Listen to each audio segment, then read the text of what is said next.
Good morning everyone. एक बारी बस आप आज चेक कर लीजिए पहले कि विजिबल है स्क्रीन और ऑडिबल है। चलिए ठीक है, स्टार्ट करते हैं क्लास को। आप देखिए, कल की क्लास में जो हमने किया था, कल की क्लास में हमने एक बेस बनाया, यहाँ पे समझने की कोशिश किया कि जो जो आईपीसी है उससे बीएनएस में किस तरह से हम शिफ्ट हो रहे हैं। उसके लिए हमने हेल्प लिया रिपील एंड सेविंग क्लॉज का 358 जो सेक्शन है हमने डिटेल में पढ़ा। हमने ये भी समझा कल की क्लास में कि जो आईपीसी था उसमें कितने चैप्टर्स हुआ करते थे, 23 चैप्टर्स हुआ करते थे, याद रखना पड़ेगा। टोटल कितने सेक्शंस थे, 511 सेक्शंस थे, ये भी हमें याद रखना पड़ेगा। बट जो हमारे पास बीएनएस है इसमें टोटल कितने सेक्शंस है, अब हमारे पास 358 सेक्शन है। लास्ट सेक्शन 358 थी है repeal and saving, but repeal and saving सिर्फ 358 ही गवर्न नहीं कर रहा है। उसके लिए हमने ये भी समझा कि section 6 of general clause act भी एप्लीकेबल हो रहा है। वो कल की क्लास में लिखवा दिया था आपको बेयर के ऊपर ही। फिर हमने ये भी समझा, फिर हमने इसके बाद ये भी समझा कि ऑब्जेक्ट क्या है जो हमारे पास ये नया एक्ट आ रहा है। बीएनएस को इंट्रोड्यूस करने के लिए कुछ ऑब्जेक्ट है, मैंने पीडीएफ आपको सेंड कर दिया था। फिर हमने एक ये पीडीएफ खोला हुआ था कल, इसमें ना नो डाउट कि जो ये केस था Deepu versus state of Uttar Pradesh 2024 का केस है, बट आप ही में से कुछ स्टूडेंट्स के साथ डिस्कशन हो रही थी, तो यहाँ पे एक छोटा सा करेक्शन कर लेना। करेक्शन नहीं है, इस केस में वही है, बट जो रिसेंट डेवलपमेंट है उसको चेंज कर लेना। इफ द ट्रायल, कौन से वाला पॉइंट था, नहीं ये वाला, however if any application is filed in appeal pending on this date, यानी कि 1 जुलाई जब हमारे पास ये एक्ट आता है उस दिन अगर कोई ऑलरेडी पेंडिंग अपील है उसमें जो एप्लीकेशन है इसमें लिखा हुआ है सीआरपीसी में लगेगी। एप्लीकेशन तो अब हम न्यूली लगा रहे हैं ना, तो वो एप्लीकेशन आपकी जो है वो बीएनएसएस में लगेगी, वो एप्लीकेशन सीआरपीसी में नहीं लगेगी। जो प्रोसीजर है इस केस में क्या डिसाइड हुआ उसको छोड़ दीजिए, इसके बाद और भी रिसेंट हमारे पास डेवलपमेंट्स आ चुकी हैं, तो ये एक अपने वहां पे रेफरेंस के लिए लिख लेना कि अब हम जो भी प्रोसीजर कर रहे हैं 1 जुलाई के बाद 2024 1 जुलाई के बाद जो भी प्रोसीजर कर रहे हैं उसमें जो एप्लीकेशन है वो नए वाले में लगेगी, पुराने में नहीं लगेगी। ये सारा फिर हमने टॉपिक कर लिया था। एक दो चीजें हैं प्रीलिम्स पॉइंट ऑफ व्यू से, वो थोड़ा सा लिखिए पहले। आपके पास एक छोटी सी नोटबुक मैंने कहा था लगा लेना, बहुत मोटी नहीं, उस पर लिखिए, नहीं तो बेयर एक्ट पे लिख लीजिए, 2-4 लाइंस लिखवानी है, ज्यादा नहीं, बेयर पे ही लिख लीजिए अगर आपके पास नोटबुक नहीं है। वेरी इंपॉर्टेंट, आपको सभी को पता है IPC was introduced by first law commission of India, मैंने शॉर्ट में लिख दिया, एलसीआई लिख दिया, first law commission of India. IPC जो था it was introduced by first law commission of India. इसमें लिखना कौन कौन मेंबर्स थे, वैसे चेयरमैन लिखना, इसका चेयरमैन कौन था पूछा जा सकता है आपसे, बिल्कुल टीबी मैक्यूले।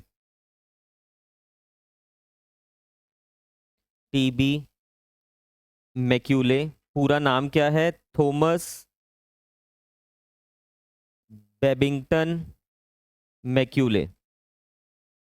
बस प्रीलिम्स के लिए याद रख लेना इस पॉइंट को, थॉमस बेबिंगटन मैक्यूले।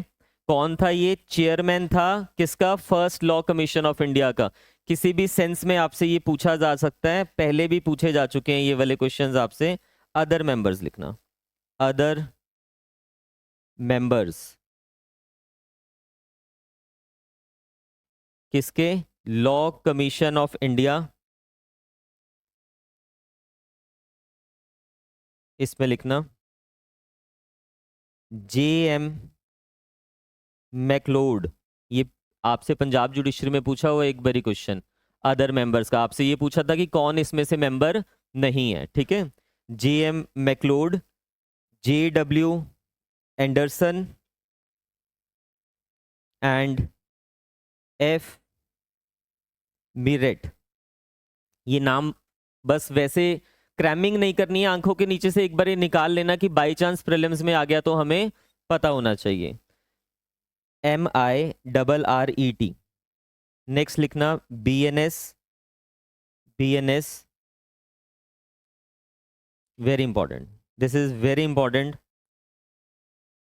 किसकी रिकमेंडेशन पे पास हुआ, हम ये लिख रहे हैं शॉर्ट में, ऑन द रिकमेंडेशन ऑफ, बताइए, recommendation of Ranbir Singh committee.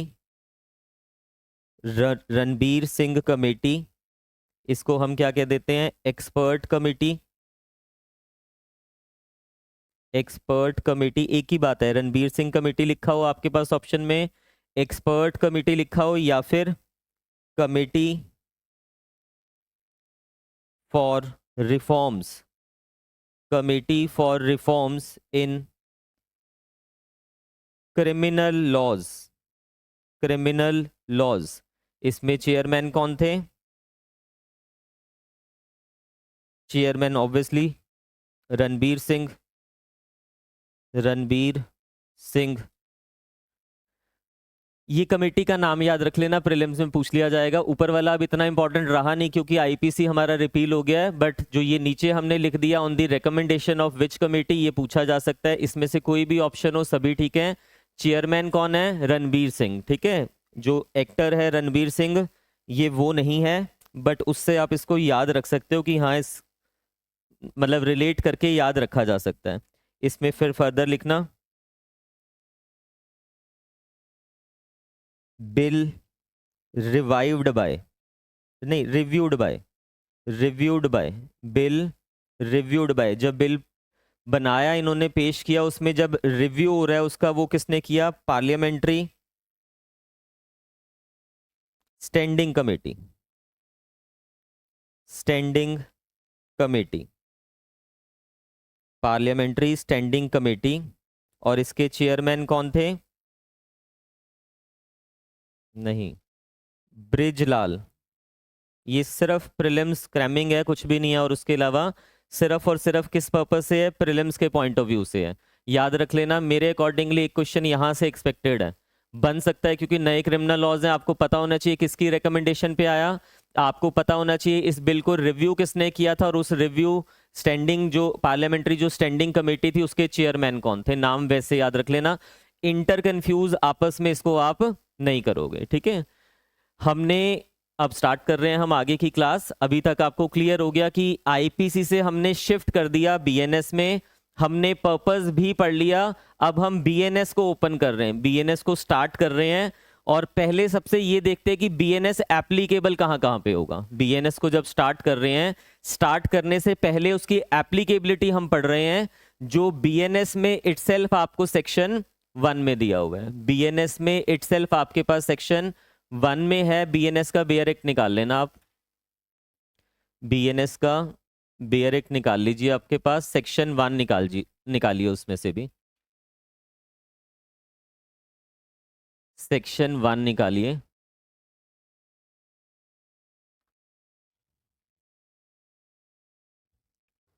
आपको कल भी मैंने बता दिया था, मेरे बेयर एक्ट में जहां पे भी आपको येलो कलर मिल रहा है, ऑनलाइन में आपको लाइट ग्रीन नजर आ रहा होगा वो, तो इसका मतलब क्या हुआ कि वो कोई भी चेंज नहीं है। जो पुरानी प्रोविजन है और जो नई प्रोविजन है उसमें कोई चेंज नहीं है।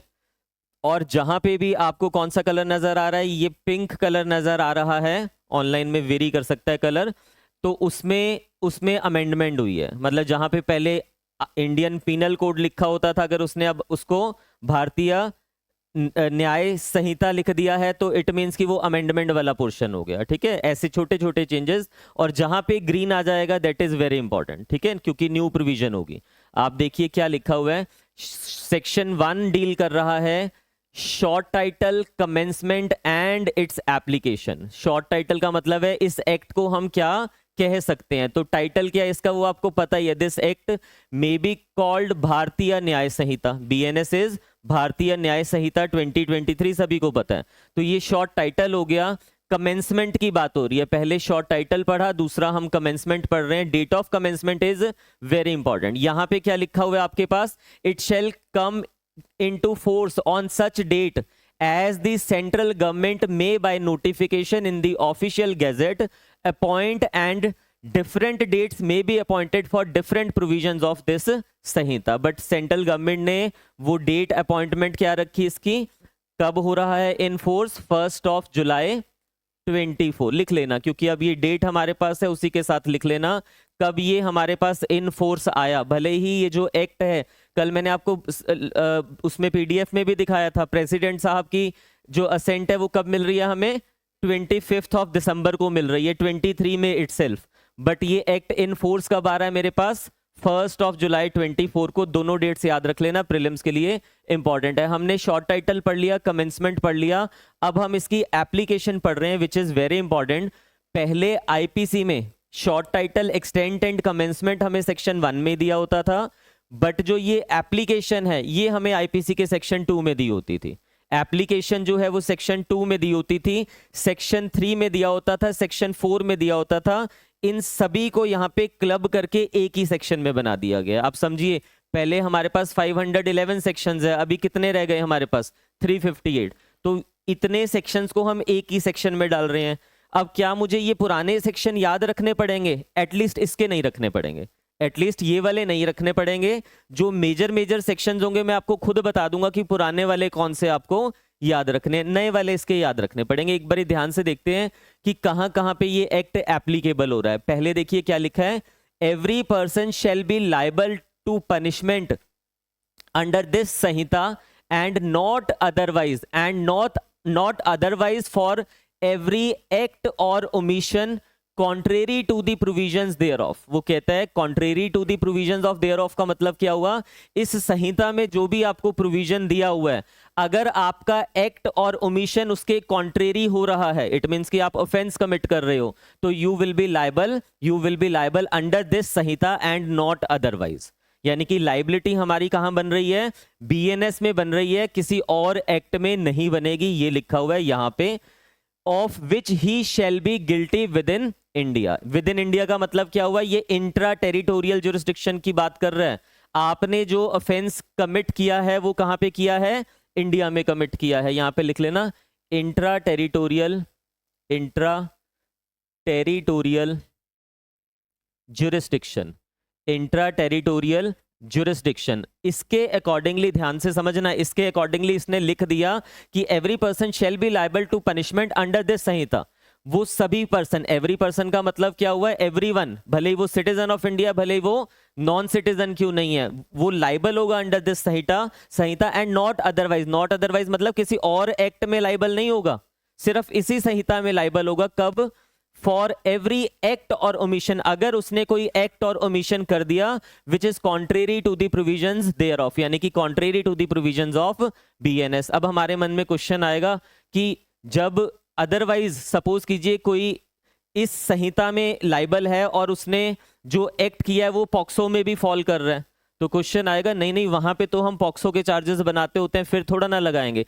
नो डाउट, ध्यान से समझना, जो ये हम पढ़ रहे हैं BNS, it is a journal law है, क्रिमिनल लॉ है, जर्नल लॉ है.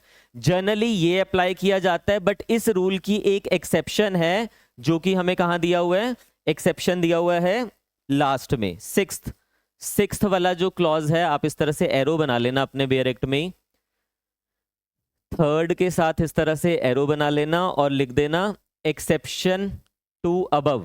इस रूल की एक्सेप्शन है, क्योंकि ऊपर तो लिख दिया कि अगर बीएनएस की आपने जो भी एक्ट किया, जो भी ओमिशन किया, it is contrary to the provision of BNS, तो only BNS will be applicable.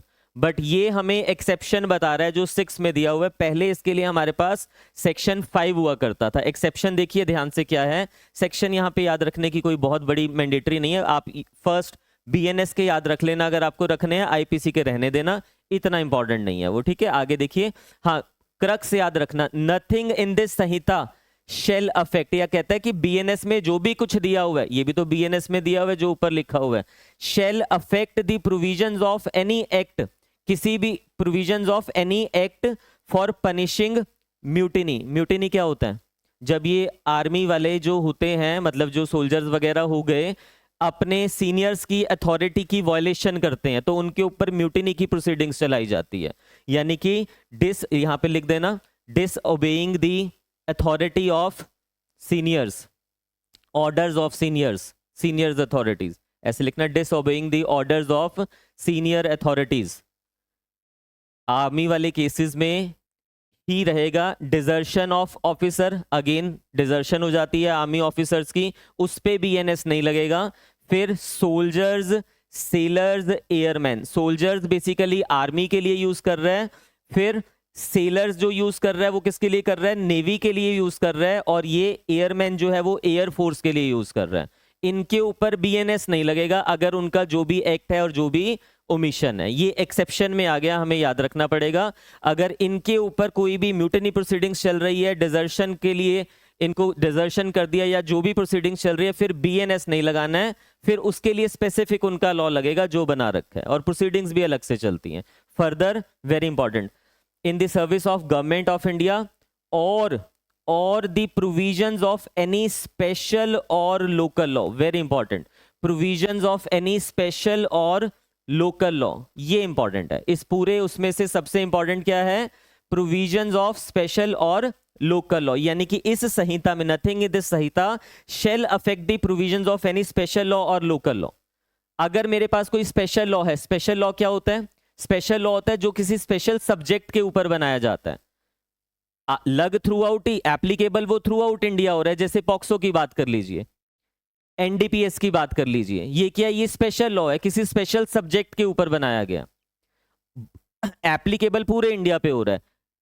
Local law क्या हो जाएगा मेरे पास, लोकल लॉ का मतलब है उसमें स्पेशल सब्जेक्ट नहीं है, वो क्या है, वो एक पर्टिकुलर एरिया पे एप्लीकेबल हो रहा है। जैसे हम कहें कि पंजाब के लिए पंजाब एक्साइज एक्ट, तो वो क्या है, सिर्फ पंजाब स्टेट पे एप्लीकेबल हो रहा है, तो वो लोकल एरिया का लॉ हो गया, उसको हम लोकल लॉ कह रहे हैं। इसमें लिख लेना, यहाँ पे एरो बना के लिखिए, वेरी इंपॉर्टेंट सेक्शन लिख लेना इसके।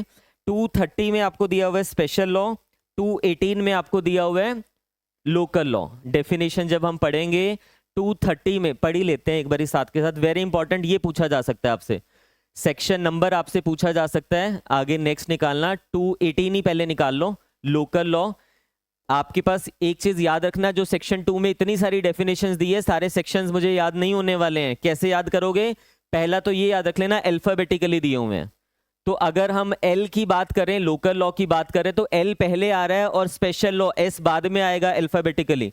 तो अगर एल पहले आ रहा है तो ऑब्वियस ही बात है वो पहले दिया हुआ है। 218 टिप्स पे सेक्शन याद रख लेना, वेरी इंपॉर्टेंट फॉर प्रीलिम्स। आपसे पूछा जा सकता है कि बताइए लोकल लॉ कहां पे डिफाइंड है, पहले भी पूछा जाता था, अभी भी पूछा जा सकता है। पहले आईपीसी में 42 में दिया होता था, आईपीसी का भी सेक्शन याद रख लेना, बीएनएस का भी सेक्शन याद रख लेना, वेरी इंपॉर्टेंट फॉर प्रीलिम्स। क्या लिखा है, local law means a law applicable only to particular part of India. एक लॉ जो है पर्टिकुलर पार्ट ऑफ इंडिया पे लग रहा है, थ्रू आउट द इंडिया नहीं लग रहा। पंजाब एक्साइज एक्ट जो है हमारा, वो सिर्फ कहां लग रहा है, पंजाब में लग रहा है। पंजाब रेंट एक्ट जो है वो सिर्फ कहां लग रहा है, पंजाब में लग रहा है। तो ये कौन सा लॉ हो गया, लोकल लॉ हो गया। अपने बेर एक्ट में लिखना हो तो लिख लेना, for example Punjab excise act, Punjab excise act. फिर स्पेशल लॉ पे आ जाइए, 230 में आपको डेफिनेशन दिया हुआ है, 230 में आपको डेफिनेशन दिया हुआ है। सेक्शन में बार बार रिपीट कर रहा हूं, आपको याद रखना पड़ेगा, कोई ऑप्शन नहीं है। याद रखने के लिए ना आपको एक चीज बता देता हूं, इंटरलिंक कर लेना, एक ही तरीका होता है याद रखने का, अदरवाइज याद रहने वाले नहीं है। एक तो मैंने फॉर्मूला बता दिया कि अल्फाबेटिकली दिए हुए हैं, और दूसरा इस तरह से याद रख लेना, जैसे फॉर एग्जांपल, मैं एक सिर्फ एग्जांपल दे रहा हूं, जो लोग चंडीगढ़ में रहते हैं और अवेयर हैं, मान के चलते हैं, वो कहां दिया हुआ है, 218 में लोकल लॉ। हम एक टाइम के लिए लेके आते हैं कि अगर हमें चंडीगढ़ में लोकल मार्केट ढूंढनी है, किससे रिलेटेड, इलेक्ट्रिकल इक्विपमेंट से रिलेटेड, तो मेजर मार्केट कहां पे, लोकल मार्केट की बात कर रहा हूं, वो 18 सेक्टर में। 218 आपको याद रह जाएगा लोकल से, मतलब ये एक इसको याद रखने की टेक्निक कहते हैं, अदरवाइज कंफ्यूज हो जाओगे जब इतने सारे सेक्शंस हो जाएंगे। इसी तरह से ये 230 जो हमारे पास दिया हुआ है स्पेशल लॉ है, अब इसको किसी तरह से भी याद रख लेना, सेक्टर 30 में क्या स्पेशलिटी है वो अपने हिसाब से देख लेना, याद रख लेना, अदरवाइज याद नहीं रहेगा। Means a law applicable to a particular subject, किसी पर्टिकुलर सब्जेक्ट के ऊपर लग रहा है, वहां पे किसी पर्टिकुलर एरिया पे नहीं लग रहा, किसी पर्टिकुलर सब्जेक्ट पे लग रहा है। फॉर एग्जाम्पल एनडीपीएस लिख लेना वहां पे, फॉर एग्जाम्पल एनडीपीएस लिख लेना, पॉक्सो लिख लेना। वापिस से आ जाइए सेक्शन 1 पे, सेक्शन 1 पे वापस आ जाइए।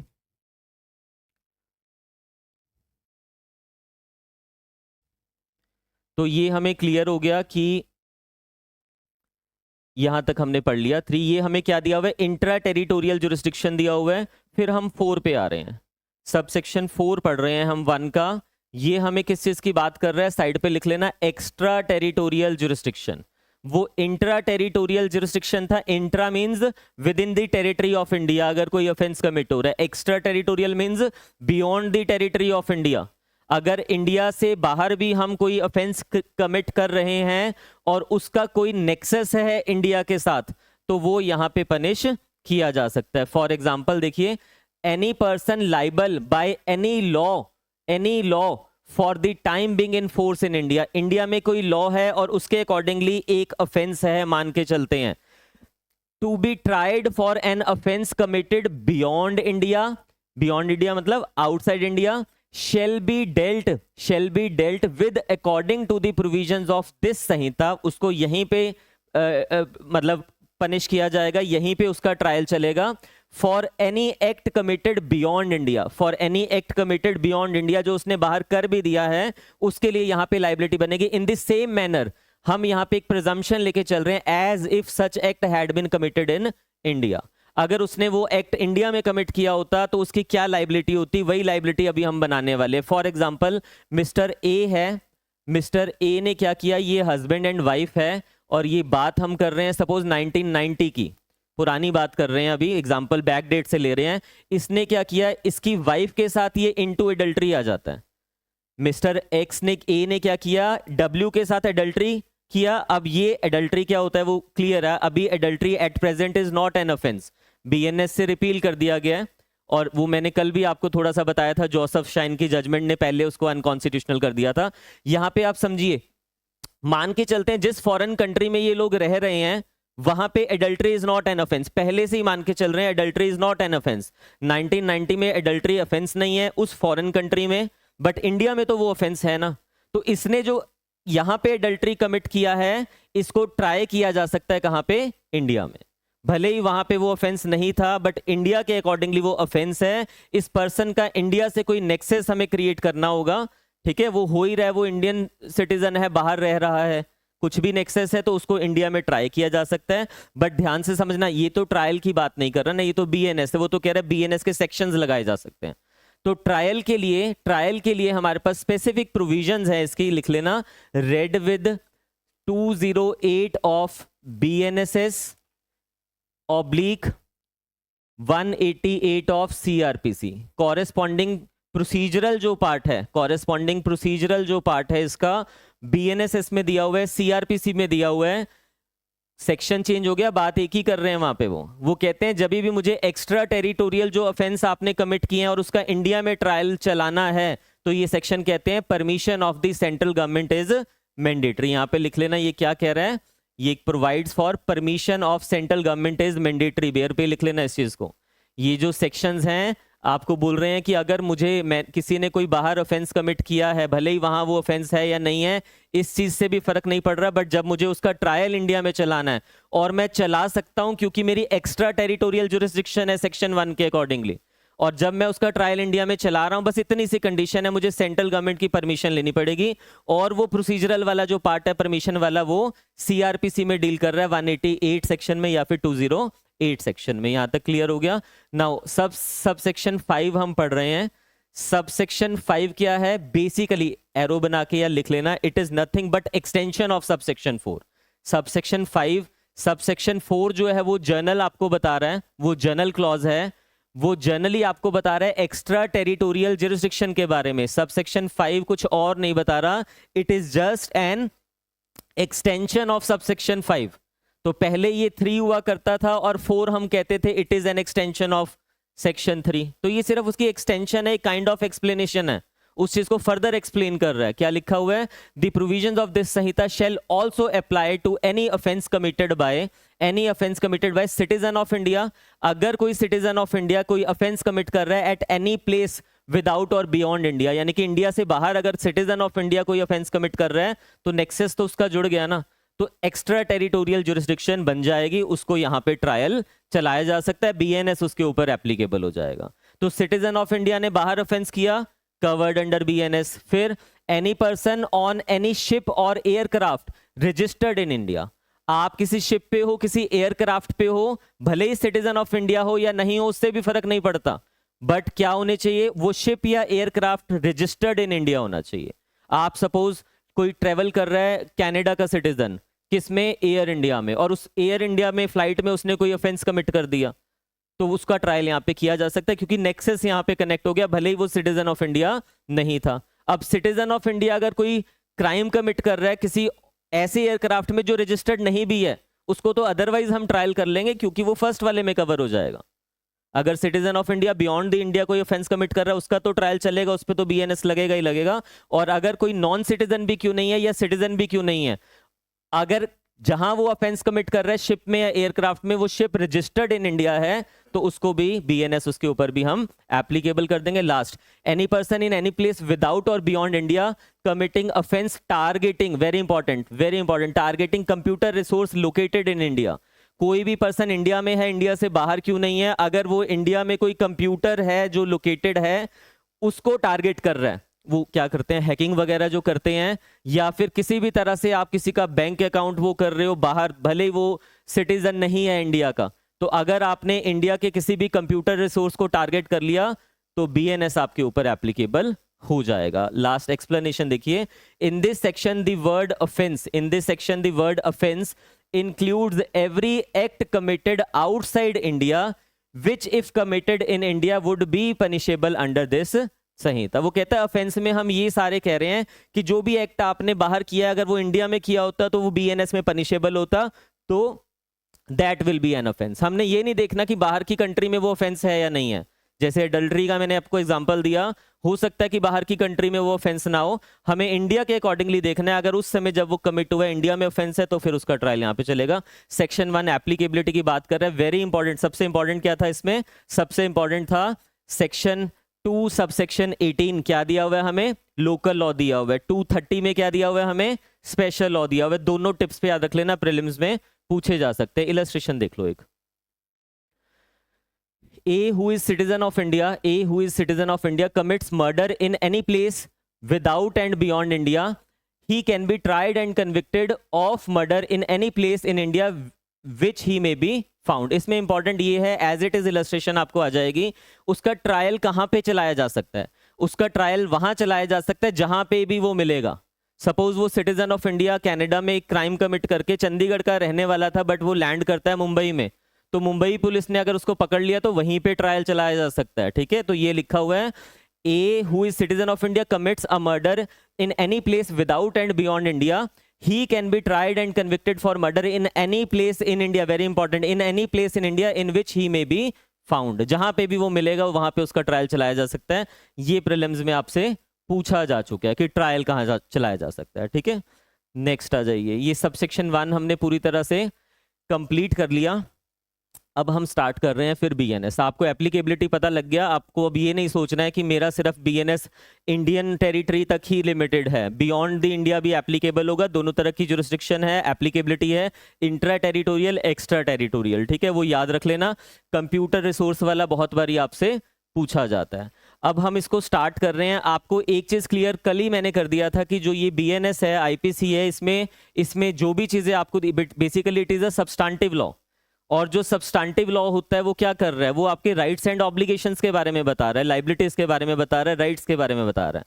तो बीएनएस का काम क्या है, सिर्फ इतना सा काम है। ये एक तो पनिशमेंट ऑफेंसेस को डिफाइन कर रहा है कि अगर ऐसा एक्ट करते हो तो this offence will be committed. अब वो इंग्रेडिएंट्स आपको ध्यान से, एज अ जज हमारी क्या रिस्पॉन्सिबिलिटी होती है, या as a PP public prosecutor, as an advocate भी हमारी क्या रिस्पॉन्सिबिलिटी होती है, उस इंग्रेडिएंट्स को प्रूव करना कोर्ट में। जब कोर्ट में ये चीजें प्रूव की जाएंगी तो आपको देखना है कि क्या इस पर्टिकुलर सेक्शन के जो इंग्रेडिएंट्स है वो फुलफिल हो रहे हैं या नहीं हो रहे हैं। अगर फुलफिल हो जाते हैं इंग्रेडिएंट्स तो फिर क्या होगा, फिर पनिशमेंट करनी पड़ेगी, और पनिशमेंट के लिए फिर यहाँ पे पनिशमेंट्स भी दी हुई हैं। तो यहाँ पे जो ऑफेंसेस हैं उसको डिफाइन भी किया हुआ है, उन ऑफेंसेस की पनिशमेंट भी दिया हुआ है, बट उस ऑफेंस की पनिशमेंट तक पहुंचने का जो रास्ता है, जो ट्रैक है, वो यहाँ नहीं दिया हुआ। वो कहाँ दिया हुआ है, बीएनएसएस में दिया हुआ है, सीआरपीसी में दिया हुआ है। वो जो प्रोसीजर है वो बीएनएसएस में दिया हुआ है। हम सिर्फ यहाँ पे नो डाउट पूरे थ्रू आउट द प्रोसीजर हम जगह जगह पे बीएनएस को रेफर करते हैं, वो मैंने कल बता दिया था आपको, ठीक है। अब डिटेल में आते हैं इसमें। कोई भी अगर क्राइम कमिट हो रहा है, कोई भी अगर क्राइम कमिट हो रहा है तो क्राइम के कुछ कंपोनेंट्स होते हैं, किसी भी क्राइम के कुछ कंपोनेंट्स होते हैं। इसी में से देखिए आप, दो कंपोनेंट होते हैं बेसिकली, सबको पता है इसके बारे में, actus reus and mens rea, दो कंपोनेंट्स होते हैं। जितना थ्रू आउट बीएनएस, जितने भी मैं इसके बाद आपको ऑफेंसेस पढ़ाने वाला हूं, सब में एक्टस रियाज भी होगा, मेंस रिया भी होगा। बिना एक्टस रियाज के, बिना मेंस रिया के क्राइम जो है, जो ऑफेंस है, वो माना नहीं जाएगा, कंप्लीट नहीं माना जाएगा। नो डाउट कुछ एक्सेप्शंस हैं, कुछ एक्सेप्शंस हैं, उसके ऊपर बाद में देखते हैं। अभी हम कह रहे हैं किसी भी क्राइम के दो कंपोनेंट होते हैं, प्रीलिम्स के लिए याद रख लेना, एक्टस रियाज और मेंस रिया।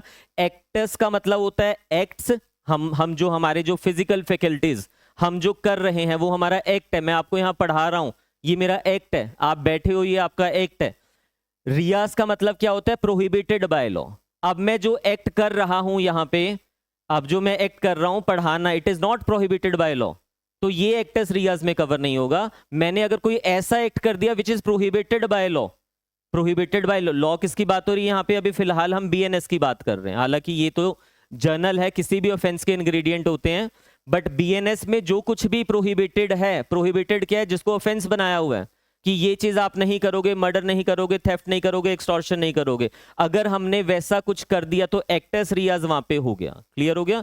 एक्टस रियाज, एक्टस रियाज के कुछ कंपोनेंट्स होते हैं, याद रखना है आपको, एसेंशियल, वेरी इंपॉर्टेंट।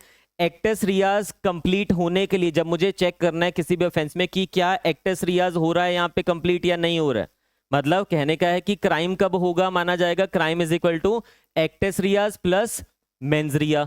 अगर ये दोनों चीजें नहीं हो रही है तो वो क्राइम हो नहीं सकता, वो क्राइम हो नहीं सकता। अब पहला इंग्रेडिएंट मैं पढ़ रहा हूं, एक्टस रियाज। एक्टस रियाज का मतलब है acts prohibited by law, but उसके साथ ये कंडीशंस मुझे फुलफिल करनी पड़ेगी। एक्ट का मतलब क्या है यहाँ पे? एक्ट का मतलब है फिजिकल एक्ट। एक्ट का मतलब क्या हुआ? Physical act. डिफाइंड कहाँ पे है? 2(1) में डिफाइंड है। 2 सबसेक्शन 1 जब आप निकालोगे, अपने बेरेक्ट में निकालो, मैं यहाँ नहीं खोल रहा हूँ, पूरा बेरेक्ट मेरा ये हिल जाएगा पूरा, आप निकालिए बेरेक्ट जल्दी से। 2(1) में देखो क्या लिखा हुआ है, एक्ट लिखा हुआ है आपके सामने। सबसे पहला जो डेफिनेशन है एक्ट का ही तो लिखा हुआ है, क्या लिखा हुआ है? Act includes series of act. वो कहता है एक्ट में सिंगल एक्ट तो आएगा ही आएगा, बट अगर आपका कोई ऑफेंस सिर्फ एक सिंगल एक्ट से कमिट नहीं हो रहा, सीरीज ऑफ एक्ट से कमिट हो रहा है, मतलब मुझे अगर किसी को मर्डर करना है तो मैं पहले उसके लिए किसी के घर में गया, ट्रेसपास किया, या बाकी की जो भी चीजें मैं कर रहा हूं, combination of that will be amount to murder. अगर वो मिलके भी मर्डर बन रहा है तो मैं कह रहा हूं सीरीज ऑफ एक्ट भी यहाँ पे कवर हो जाएगा। बस प्रीलिम्स के याद रखना, प्रीलिम्स के लिए 2(1) में दिया हुआ है। बीएनएस आईपीसी में हमें 33 में दिया होता था, आईपीसी का भले याद मत रखना, ये याद रख लेना। 2(1) में हमें दिया हुआ है, इसमें बस इतना याद रखना है, एक्ट में सिंगल एक्ट भी आएगा। अगर एक से ज्यादा एक्ट मिलके एक ऑफेंस बना रहे हैं तो वो सीरीज ऑफ एक्ट भी एक्ट में इंक्लूड हो जाएगा। प्रीलिम्स में पूछ लिया जाएगा, बताइए एक्ट में क्या आता है? Single act, series of act, both, none of above, ऐसा कुछ पूछ लिया जाएगा। Omission very important. पहले हमें 33 में लिखा होता था एक्ट इंक्लूड्स ओमिशन, 33 आईपीसी में लिखा होता था, अभी अलग से हो गया ओमिशन, क्योंकि अल्फाबेटिकली हो गया ना, एक्ट ए से स्टार्ट हो रहा है और ओमिशन ओ से स्टार्ट हो रहा है, तो ये हमें 225 में दिया हुआ है। 225 में 4 सेक्शन देख लिया अभी हमने, पहले 218 पढ़ा लोकल लॉ, 230 पढ़ा स्पेशल लॉ, फिर हमने 2(1) भी पढ़ लिया और अभी 225 पढ़ रहे। सिंपल है। ओमिशन का क्या मतलब होता है?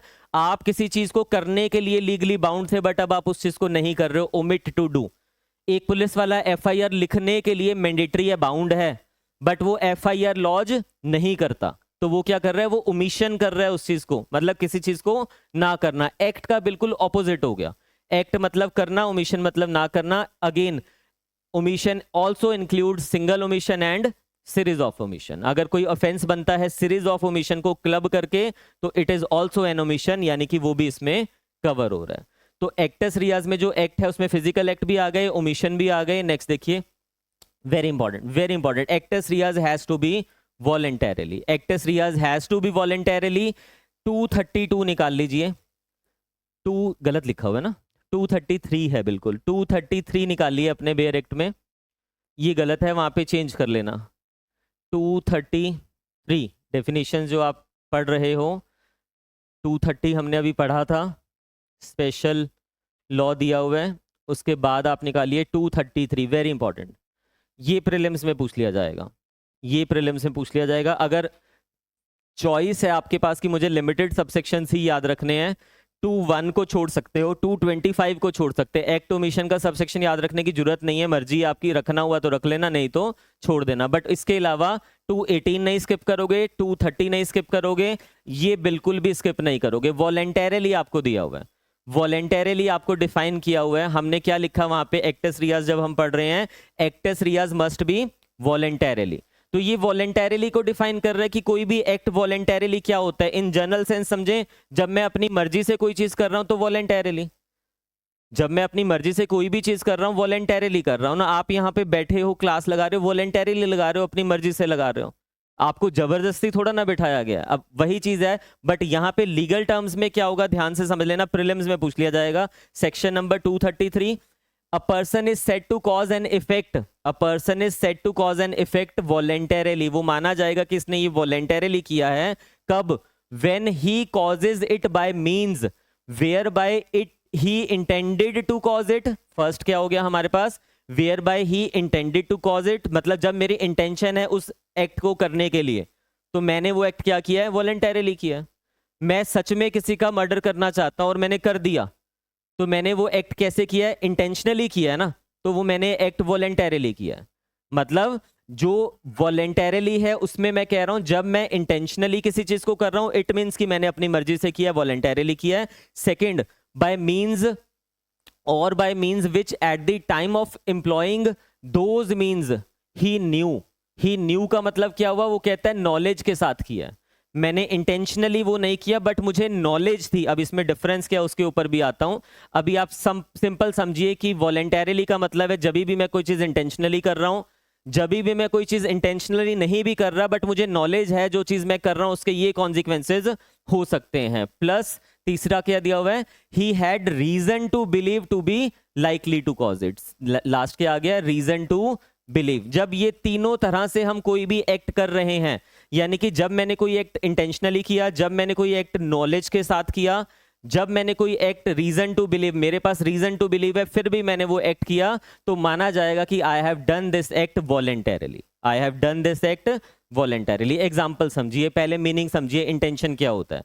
इंटेंशन हमारी हाईएस्ट स्टेट ऑफ माइंड होती है। इंटेंशन क्या होता है, हमारी हाईएस्ट स्टेट ऑफ माइंड होती है जब हम अपने माइंड के अकॉर्डिंगली एक्ट करते हैं, तो इट मींस कि मैं इंटेंशनली उस चीज को कर रहा हूं। जब मेरा माइंड मुझे डायरेक्शन दे रहा है ना, फॉर एग्जाम्पल आपके माइंड ने सुबह आपको डायरेक्शन दिया 9 बजे कि 10 बजे मेरी क्लास है, तो वो माइंड की डायरेक्शंस को मैंने पिक किया, मतलब फिर मैंने नहाना शुरू किया या जो भी हमने बैग पैक किया और यहाँ के लिए आ गए।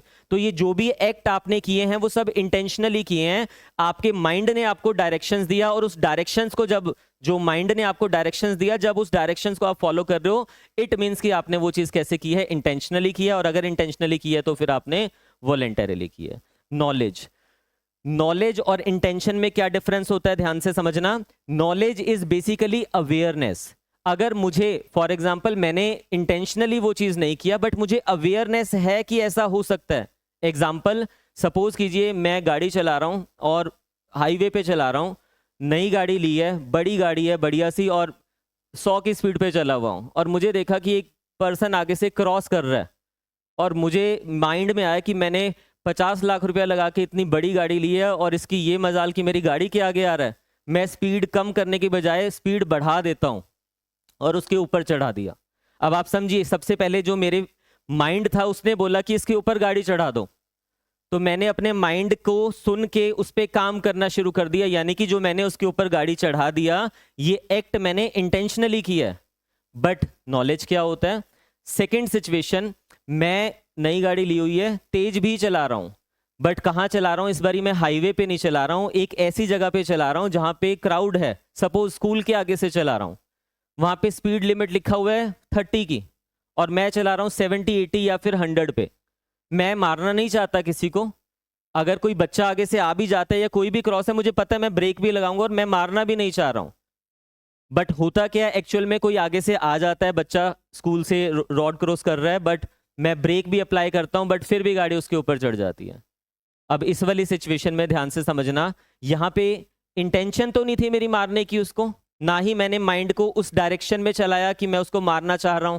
यहाँ पे नॉलेज तो थी ना मेरे पास कि अगर मैं ऐसा कर रहा हूं तो ये कॉन्सिक्वेंसेज उसके हो सकते हैं। देयर आर चांसेस कि अगर इतनी तेज गाड़ी मैं उस जगह पे चला रहा हूं जहां पे 30 की स्पीड है, तो ये कॉन्सिक्वेंसेज उसके हो सकते हैं। यानी कि मेरे पास वहां पे नॉलेज थी, भले ही मैं इंटेंशनली नहीं कर रहा हूं उस चीज को, नॉलेज के साथ भी कर रहा हूं, तो I have done that act voluntarily. Clear हो गया? आगे देखिए, रीजन टू बिलीव। कुछ सर्कमस्टांसेस ऐसे होते हैं कि मेरे पास रीजन टू बिलीव होगा। फॉर एग्जाम्पल मान के चलते हैं एडल्ट्री इज एन ऑफेंस, अभी अनकॉन्स्टिट्यूशनल नहीं हुआ, उससे पुरानी कहानी हम सोचते हैं। एक फीमेल है, हस्बैंड वाइफ है, इस वाइफ ने क्या किया हुआ है, इस वाइफ ने मंगलसूत्र डाला हुआ है। तो सामने वाला जो एडल्ट्री कमिट कर रहा है उसने देखा कि उसने मंगलसूत्र डाला हुआ है, तो he has reason to believe कि she is married to some other man. Reason to believe. या सपोज आपके घर में डोरबेल बजती है और आप दरवाजा खोलते हो, तो आपका कोई बेस्ट फ्रेंड, उसके हाथ में एक नाइफ है, उस पर खून लगा हुआ है, वाइट कलर के कपड़े, नहीं वाइट नहीं, कोई और करते हैं आज, कोई उसने कपड़े जो पहने हैं उस पर भी ब्लड वगैरह लगा हुआ है, ठीक है। तो इट मीन्स कि you have reason to believe कि अगर उसके क्लोथ्स पे भी ब्लड है, उसने हाथ में जो नाइफ पकड़ा है उसमें भी ब्लड है, तो कोई ना कोई ये ऑफेंस करके आ रहा है और आपको कहता है कि मुझे छिपा लीजिए घर में। तो अगर आप उसको फिर भी हार्बर कर रहे हो, छिपा रहे हो अपने घर में, तो it means you have done that act voluntarily, you have reason to. तीनों में डिफरेंस क्लियर हो गया? तो वॉलेंटरली का मतलब क्या हो गया मेरे पास, अगर मैंने कोई भी चीज इंटेंशनली की है तो इट मीन्स कि वॉलेंटरली है, नॉलेज के साथ की है तो वो वॉलेंटरली है, रीजन टू बिलीव है तभी भी वो वॉलेंटरली है। नॉलेज के लिए तो ये एग्जाम्पल पढ़ सकते हैं हम, जो यहीं पे हमें एग्जाम्पल दिया हुआ है वो पढ़िए जल्दी से। A sets fire by night at an inhabited house in large town for the purpose of facilitating a robbery. वो रॉबरी को फैसिलिटेट करना चाहता है, किसी घर में आग लगा देता है। एंड दस causes the death of a person, but जो घर के अंदर कोई होता है पर्सन, उसकी डेथ हो जाती है। Here a may not have intended to cause death, मारना थोड़ा ना चाह रहा था किसी को, उसका पर्पस क्या था कि रॉबरी को फैसिलिटेट कर पाए, वो तो रॉबरी कमिट करवाना चाह रहा था वहां पे।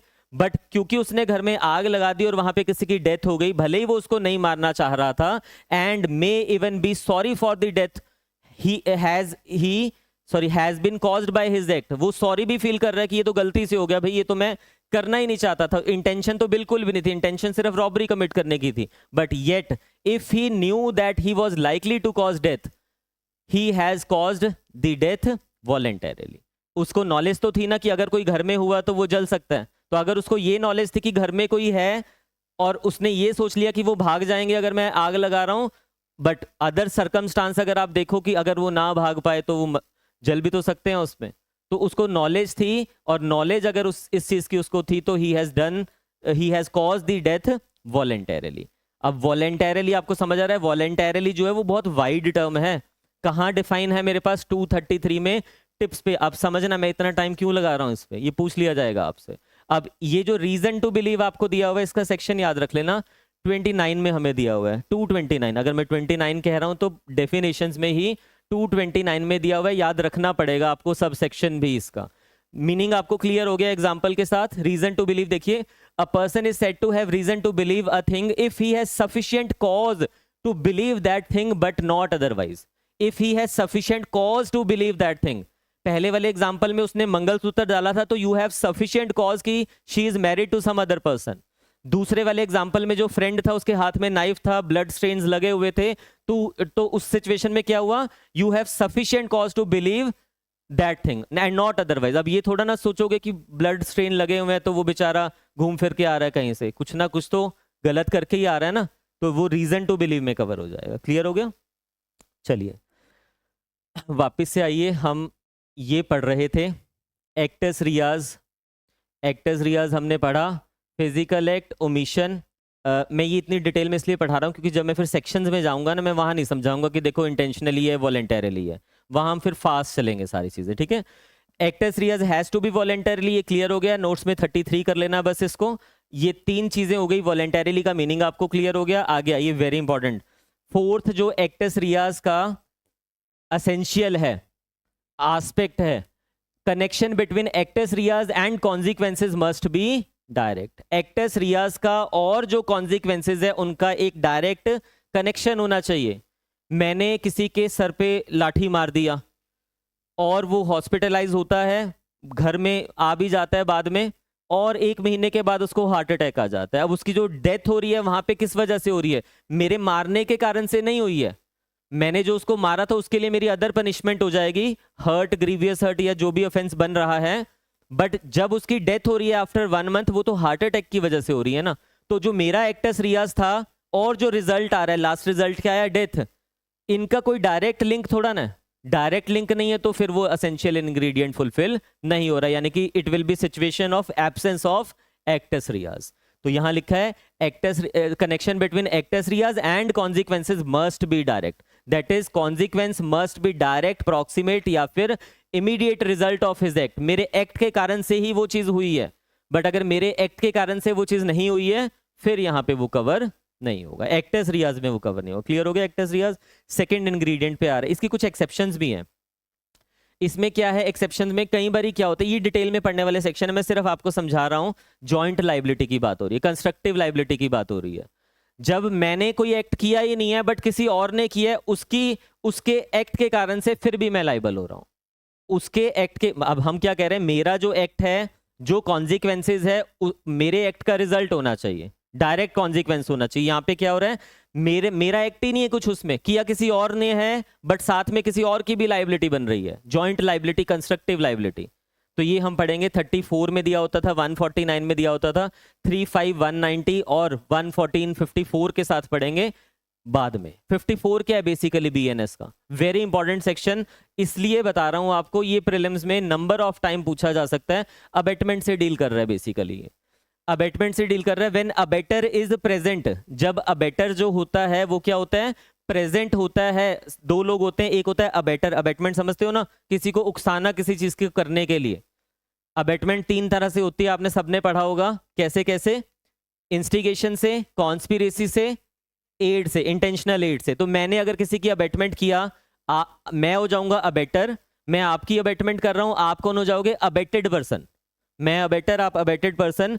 जब आप वो ऑफेंस कमिट कर रहे हो और मैं वहीं पे प्रेजेंट हूं, 2 सिचुएशन हो सकती है। पहली सिचुएशन, मैं वहां पे प्रेजेंट नहीं हूं, आपने ऑफेंस कमिट कर दिया, मैंने आपको गन लाके दिया, मैंने आपको पॉइजन लाके दिया, बोला कि इसके खाने में मिला देना, वो तेरा दुश्मन है, मार दो उसको, आपने सच में उसको मार दिया, मैं प्रेजेंट नहीं था, मैंने गन लाके दिया, मैं चले गया अपने घर, तब ये सेक्शन अप्लाई नहीं हो रहा है।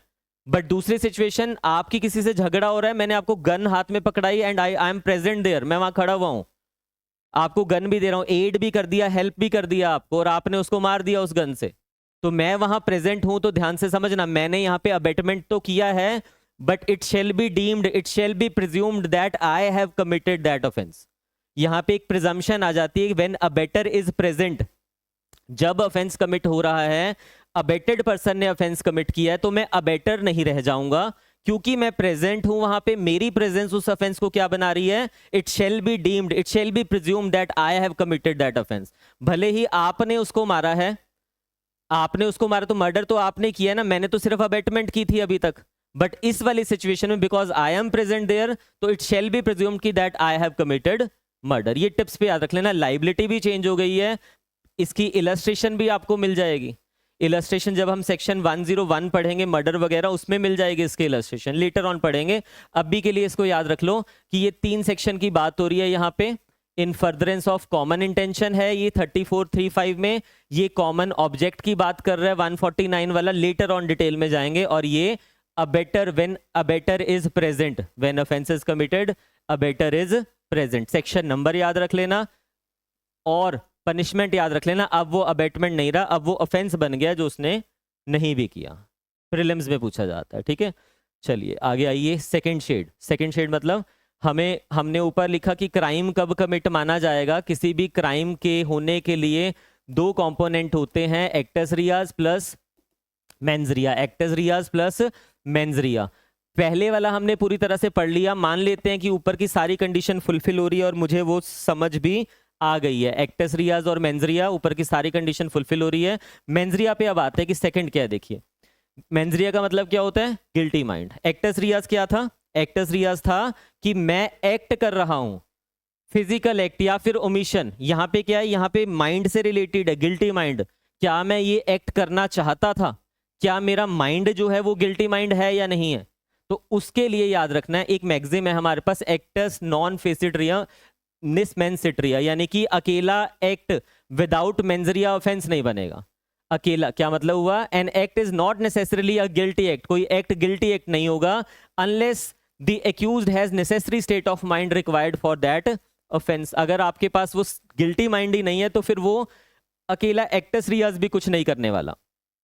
एक घर में सपोज कीजिए एक पॉइजन पड़ा हुआ था और आपने सोचा ये शुगर है, आपने चाय बनाई और किसी को परोस दी, आपका मेंजरिया नहीं है यहाँ पे, आपको एक्चुअल में लगा था वो शुगर है, आपने उसमें मिलाया और परोस दिया। अब जिसने, जो गेस्ट आया था, जिसने भी पिया और वो अल्लाह मियाँ को प्यारा हो गया, है ना। तो उस सिचुएशन में क्या आप लाइबल हो? जो एक्टस रियाज है आपका, आपने एक्ट क्या किया, आपने वो मिलाया उसमें, उसको दिया, उसके पीने के कारण से ही वो कॉन्सिक्वेंस हो रहा है, डायरेक्ट कॉन्सिक्वेंस है। बट क्या आपका मेंजरिया यहाँ पे है? Answer is no.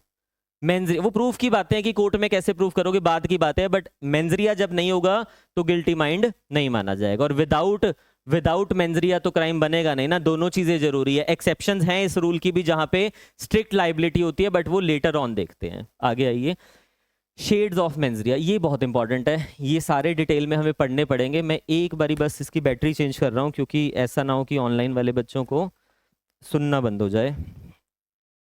1 मिनट दीजिए बस।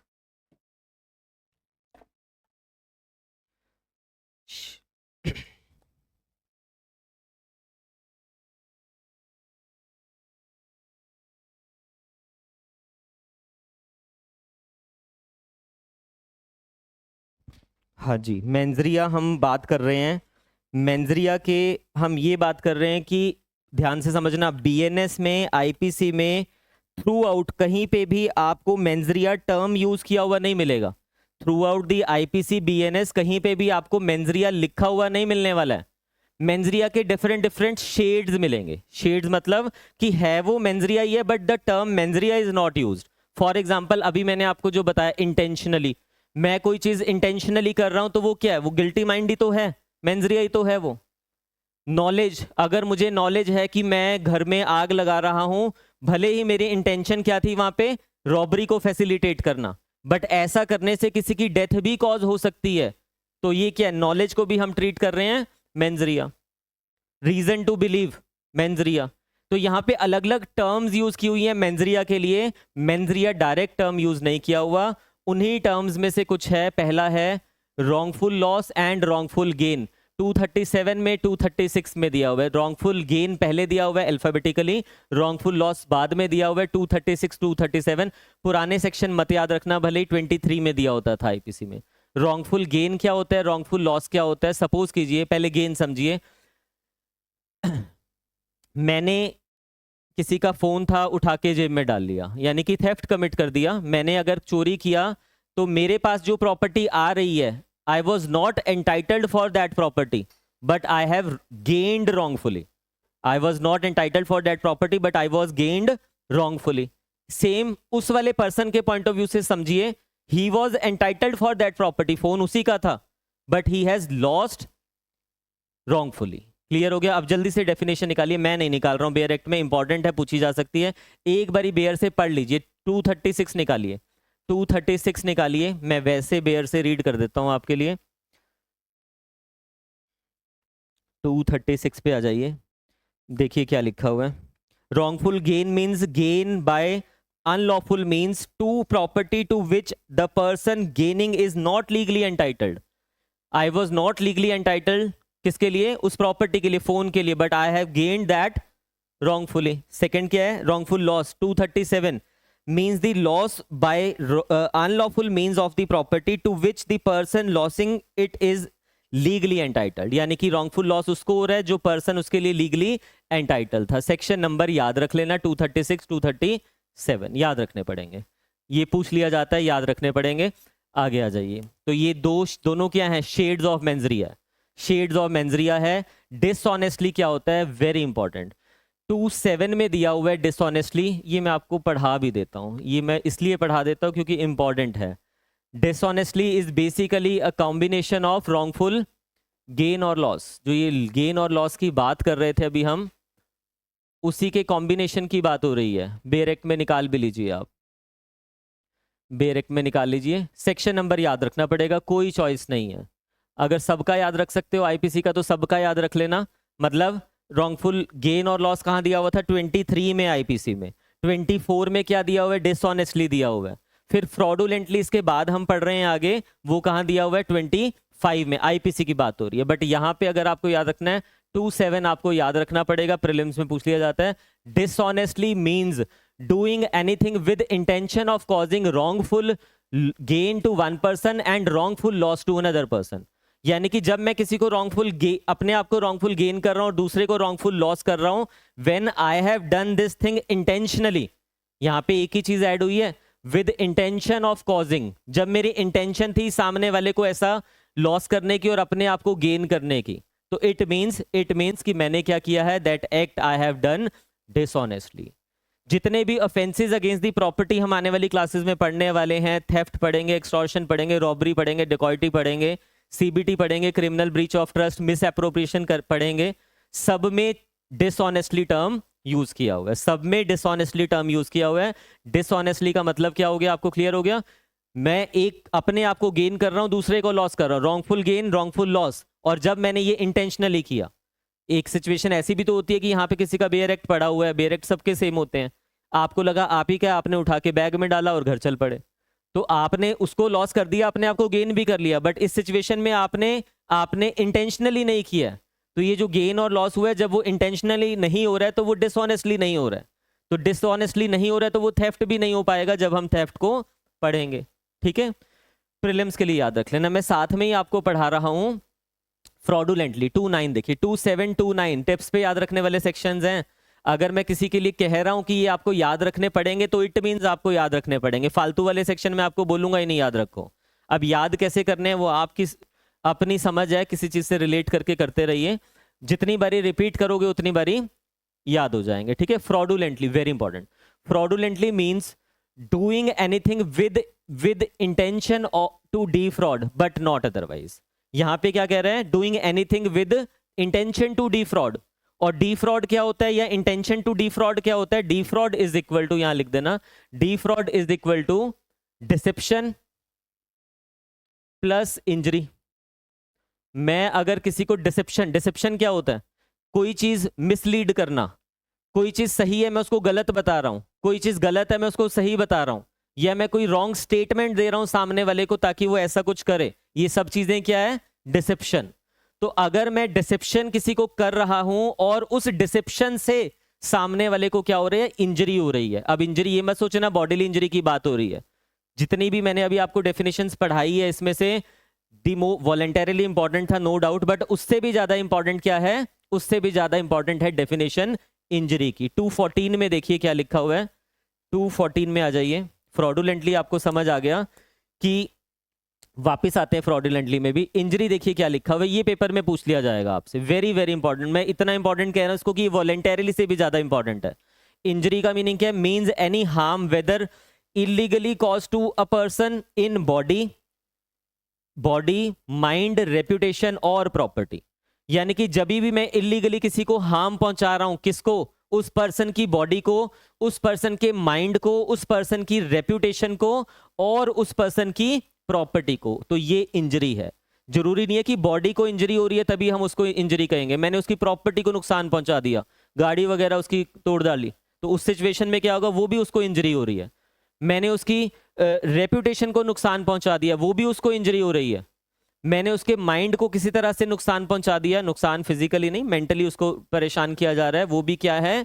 इंजरी है। आपसे ये पूछ लिया जाएगा कि बताइए इंजरी में क्या क्या चीजें आएगी। Very important. 214 इंपॉर्टेंट। इंजरी में क्या आएगा? बॉडीली इंजरी तो आएगा ही आएगा, प्रॉपर्टी को अगर आपने नुकसान पहुंचाया वो भी आएगा, किसी के माइंड को नुकसान पहुंचाया वो भी आएगा, और किसी के रेप्यूटेशन को अगर नुकसान पहुंचाया वो भी इंजरी है। तो अभी हमने यहां जो पढ़ा था फ्रॉडुलेंटली, उसका मतलब था इंटेंशन टू डिफ्रॉड। जब मेरी इंटेंशन है किसी को डिसेप्शन क्रिएट करने की और उस डिसेप्शन से सामने वाले को इंजरी हो रही है, इट मीन्स कि मेरी इंटेंशन है उसको डिफ्रॉड करने की। लिख लेना वहां पे डिसेप्शन के आगे, सॉरी डिफ्रॉड के आगे, defraud is equal to deception plus injury. और इंजरी वेरी इंपॉर्टेंट कहाँ दिया हुआ है? 214 में दिया हुआ है। अभी एक बार रिवाइज कीजिए फास्ट फास्ट। 218 में क्या दिया हुआ है? लोकल लॉस दिया हुआ है। 230 में क्या दिया हुआ है? स्पेशल लॉस दिया हुआ है। 233 में वॉलेंटरीली दिया हुआ है। 229 में रीजन टू बिलीव दिया हुआ है। 27 में डिसऑनेस्टली, 29 में फ्रॉडुलेंटली, 214 में इंजरी। वेरी, ये सारे के सारे आपको याद रखने पड़ेंगे, ठीक है। आगे आइए,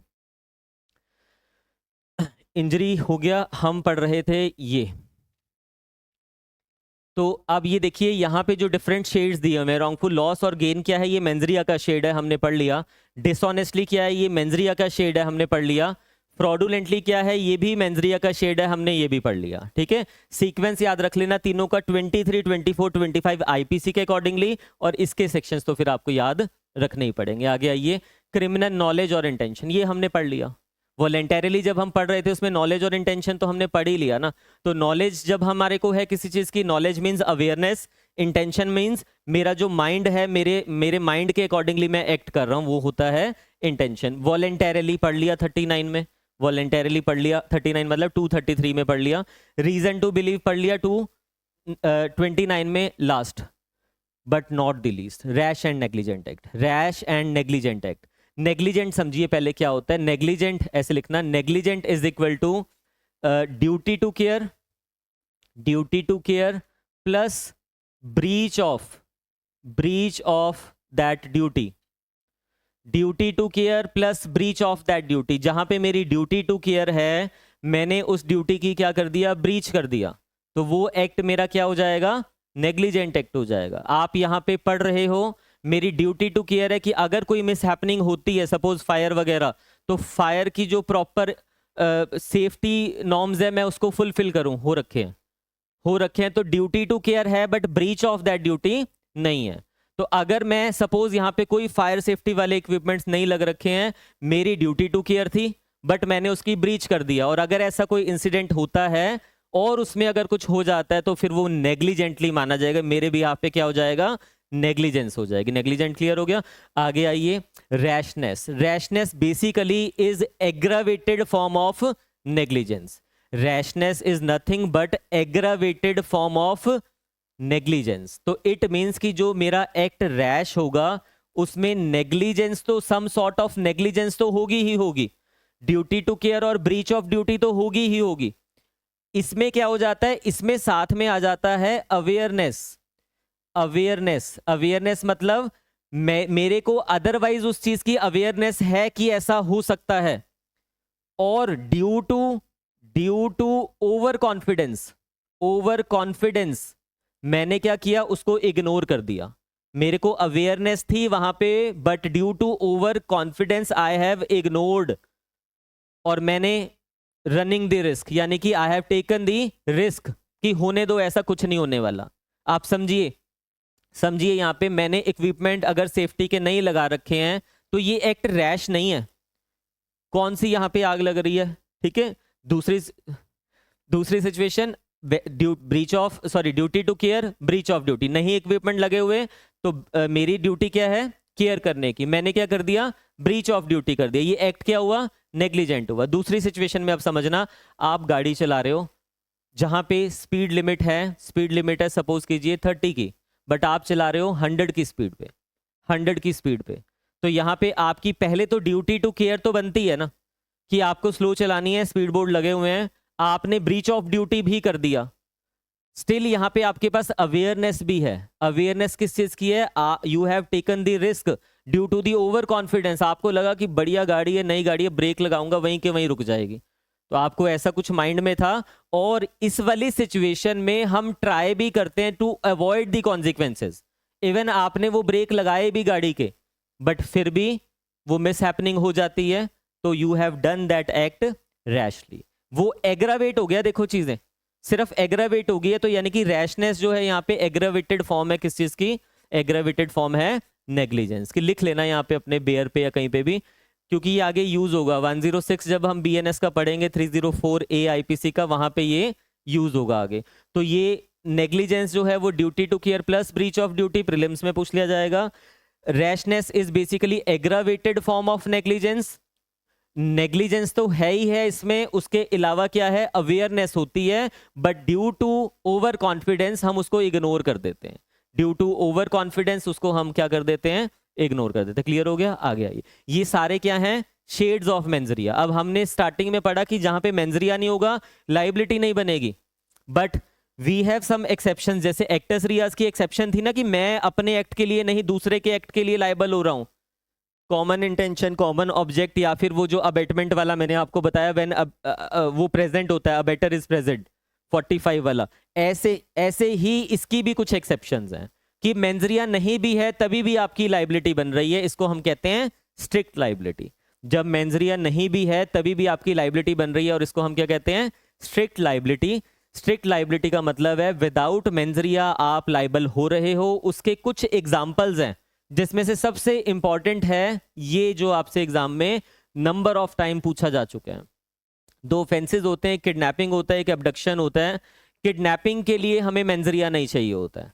किडनैपिंग में हमें ये प्रूव ही नहीं करना है कि इसने ये इस पर्पस के लिए किडनैप किया है, इसकी इंटेंशन थी ये वाली इसलिए इसने किडनैप किया।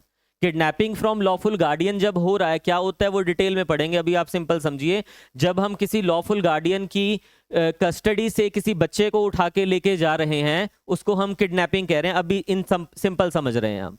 अब मैंने जिस बच्चे को उठा लिया, मेरा कोई पर्पस है या नहीं उससे फर्क नहीं पड़ता। It is an offence against the custody. जो उन पेरेंट्स की, जो गार्डियन है उसकी कस्टडी के अगेंस्ट हम ये ऑफेंस कर रहे हैं बेसिकली। तो यहाँ पे बिना मेंजरिया के भी, प्रीलिम्स में पूछा जाता है, बिना मेंजरिया के भी यहाँ पे क्या हो जाएगा, ये लाइबिलिटी बन जाएगी। Very important. सेकंड है स्टैट्यूटरी रेप। स्टैट्यूटरी रेप का मतलब क्या होता है, 18 साल से छोटी बच्ची है, भले ही उसकी कंसेंट क्यों नहीं है, और आप उसके साथ सेक्सुअली इंडल्ज हो रहे हो, तो उस सिचुएशन में ये स्टैट्यूटरी रेप बन जाएगा। उसकी कंसेंट नो कंसेंट मानी जाएगी, स्टैट्यूटरी रेप है। आप बोलोगे मेरी कौन सा इंटेंशंस गलत थी यहाँ पे, उसने तो हाँ भी कहा था। तो भले ही उसने हाँ कहा है नहीं कहा वो फर्क ही नहीं पड़ता। आपकी इंटेंशन भले ही कितनी भी अच्छी क्यों नहीं थी, you have committed statutory rape. ठीक है, वो अलग बात है कि वो रिपोर्ट नहीं हो रहा, कोई उसको रिपोर्ट करने जा नहीं रहा, बट अगर ऐसा किया जाता है तो लाइबिलिटी बन जाएगी, भले ही यहाँ पे मेंजरिया नहीं है। Against waging war against the government, state के अगेंस्ट अगर आप कोई भी हेटरेट फैला रहे हो तो उसके लिए मेंजरिया नहीं भी है तो भी लाइबिलिटी बन जाएगी। पब्लिक न्यूसेंस, न्यूसेंस क्रिएट कर रहे हो पब्लिक में, तो ये नहीं बोलोगे कि मेरा ये मेंजरिया नहीं था, मेरी ये इंटेंशंस नहीं थी, वो लाइबिलिटी बननी है। काउंटरफीटिंग ऑफ गवर्नमेंट स्टैम्प्स और करेंसी, मतलब जाली करेंसी वगैरह बना रहे हो, काउंटरफीट कर रहे हो, तो फिर लाइबिलिटी बन जाएगी। मेंजरिया की रिक्वायरमेंट वहां पे है ही नहीं, भले ही आपने वो चीज इंटेंशनली की है, भले ही अनइंटेंशनली की है। मेंजरिया प्रेजेंट है एब्सेंट है फर्क ही नहीं पड़ता, हमें प्रूव करना ही नहीं है। ना ही कोर्ट बोलेगा कि प्रूव करो, प्रूफ करना भी चाहेगी अगर प्रोसिक्यूशन उसको बोलेगा रुक जाइए कि यहाँ पे तो प्रूफ करना ही नहीं है। क्लियर हो गया? तो ये है स्ट्रिक्ट लाइबिलिटी वाले कुछ नोट में पढ़िए। Note, intention is something which is prompted by, ये भी बहुत इंपॉर्टेंट है, याद रखना। Intention is always prompted by the motive. पहले जब हम इसकी स्टेजेस देखते हैं तो पहले मेरे पास एक मोटिव आता है, मेरी इससे दुश्मनी है, इसने मेरे साथ ऐसा गलत किया है, ये अब मैं इसको तो छोड़ूंगा नहीं। पहले मोटिव आया कि इसने ये मेरे साथ गलत किया है, अब उस मोटिव को जब मैं रिजल्ट में कन्वर्ट करूंगा तो मेरे पास सब उसके बाद आएगी इंटेंशन कि मैं इसके साथ अब ऐसा कर दूंगा, उसने मेरे साथ ये गलत किया है, दिस इज माय मोटिव, अब मैं इसके साथ ये करूंगा, ये मेरी इंटेंशन फॉर्म हो रही है। तो अगर इसको सीक्वेंस में रखेंगे, मोटिव ऑलवेज पहले होगा और इंटेंशन ऑलवेज बाद में होगी। क्लियर हो रहा है? But very important, motive relevant तो होता है भारतीय साक्ष्य अधिनियम के अकॉर्डिंगली जब हम देखेंगे, और आपको कोर्ट, अगर आप कोर्ट में प्रूव करते हो कि जज साहब ये इसका मोटिव था ये ऑफेंस कमिट करने के लिए। देखो इन दोनों का केस चल रहा था कोर्ट में पिछले 20 साल से, 1 महीने पहले जजमेंट आई है, उसकी जितनी भी जमीन है वो सारी उसको दे दी गई और उसने गुस्से में आके इस वजह से उसका मर्डर कर दिया। तो पहले मोटिव क्या था कि केस उसकी फेवर में हुआ और वो इतना फ्रस्ट्रेट हो गया कि अब नहीं छोड़ूंगा इसको। ये मोटिव अगर प्रूव करना चाहते हो तो आपकी मर्जी है, मैंडेटरी नहीं है, ये रेलेवेंट रहेगा भारतीय साक्ष्य अधिनियम के accordingly. But the most important thing, very important, but not necessary essential to prove the commission of crime, to prove the commission of crime. आपको मोटिव के बिना भी क्राइम को प्रूव कर सकते हो। मोटिव अगर नहीं भी मैंने प्रूव किया तो फर्क नहीं पड़ता, मैं बाकी चीजों से प्रूव कर लूंगा। मोटिव अगर मैं प्रूव करना चाहता हूं तो वो रेलेवेंट है, बट अगर मैं नहीं भी प्रूव किया तो ऐसा नहीं है कि मोटिव के बिना क्राइम नहीं प्रूव हो पाएगा। मोटिव रेलेवेंट होता है, बट अगर मैंने प्रूव नहीं भी किया तो वो चल जाएगा, क्राइम में अदरवाइज प्रूव कर सकता हूं। And the most important that is ये लास्ट, देयरफॉर, इसी को हम एक्सप्लेन कर रहे हैं, failure to prove motive is totally irrelevant. अगर दूसरी वाली साइड ये कह रही है कि देखो ये इन्होंने मोटिव नहीं प्रूव किया, ये जो पार्टी है ये फेलियर टू प्रूव मोटिव है, इट इज टोटली इररेलेवेंट। आप यहां से इसको क्राइम के साथ नहीं जोड़ोगे कि मोटिव नहीं प्रूव हुआ तो क्राइम नहीं प्रूव हो सकता। मोटिव प्रूफ करते हो तो बहुत अच्छी बात है, रेलेवेंट है वो, नहीं करते हो तो इट इज अननेसेसरी, कोई नहीं फर्क पड़ रहा, क्राइम को अदरवाइज आप प्रूव कीजिए। और failure to prove motive totally irrelevant, case के ऊपर उसका कोई भी फर्क नहीं पड़ने वाला, आप अदरवाइज उस चीज को प्रूव कर लोगे। तो ये लास्ट जो हमने लिखा failure to prove motive is, ये सबसे इंपॉर्टेंट है। क्लियर हो गया? क्लियर हो गया यहां तक? चलिए अभी हमने क्या किया, हमने कुछ बहुत कम वाले सेक्शंस 2 में से पढ़े हैं, बेयर में से हमने उसको रिवाइज कर लिया। अब हम बेसिकली स्टार्ट कर रहे हैं बीएनएस को। टाइम देखिए है हमारे पास काफ़ी, अभी है 15 मिनट है, 15 मिनट में क्या कर पाऊंगा। मैंने एक्चुअल में ऑफेंसेस अगेंस्ट बॉडी स्टार्ट करवाना है आपको।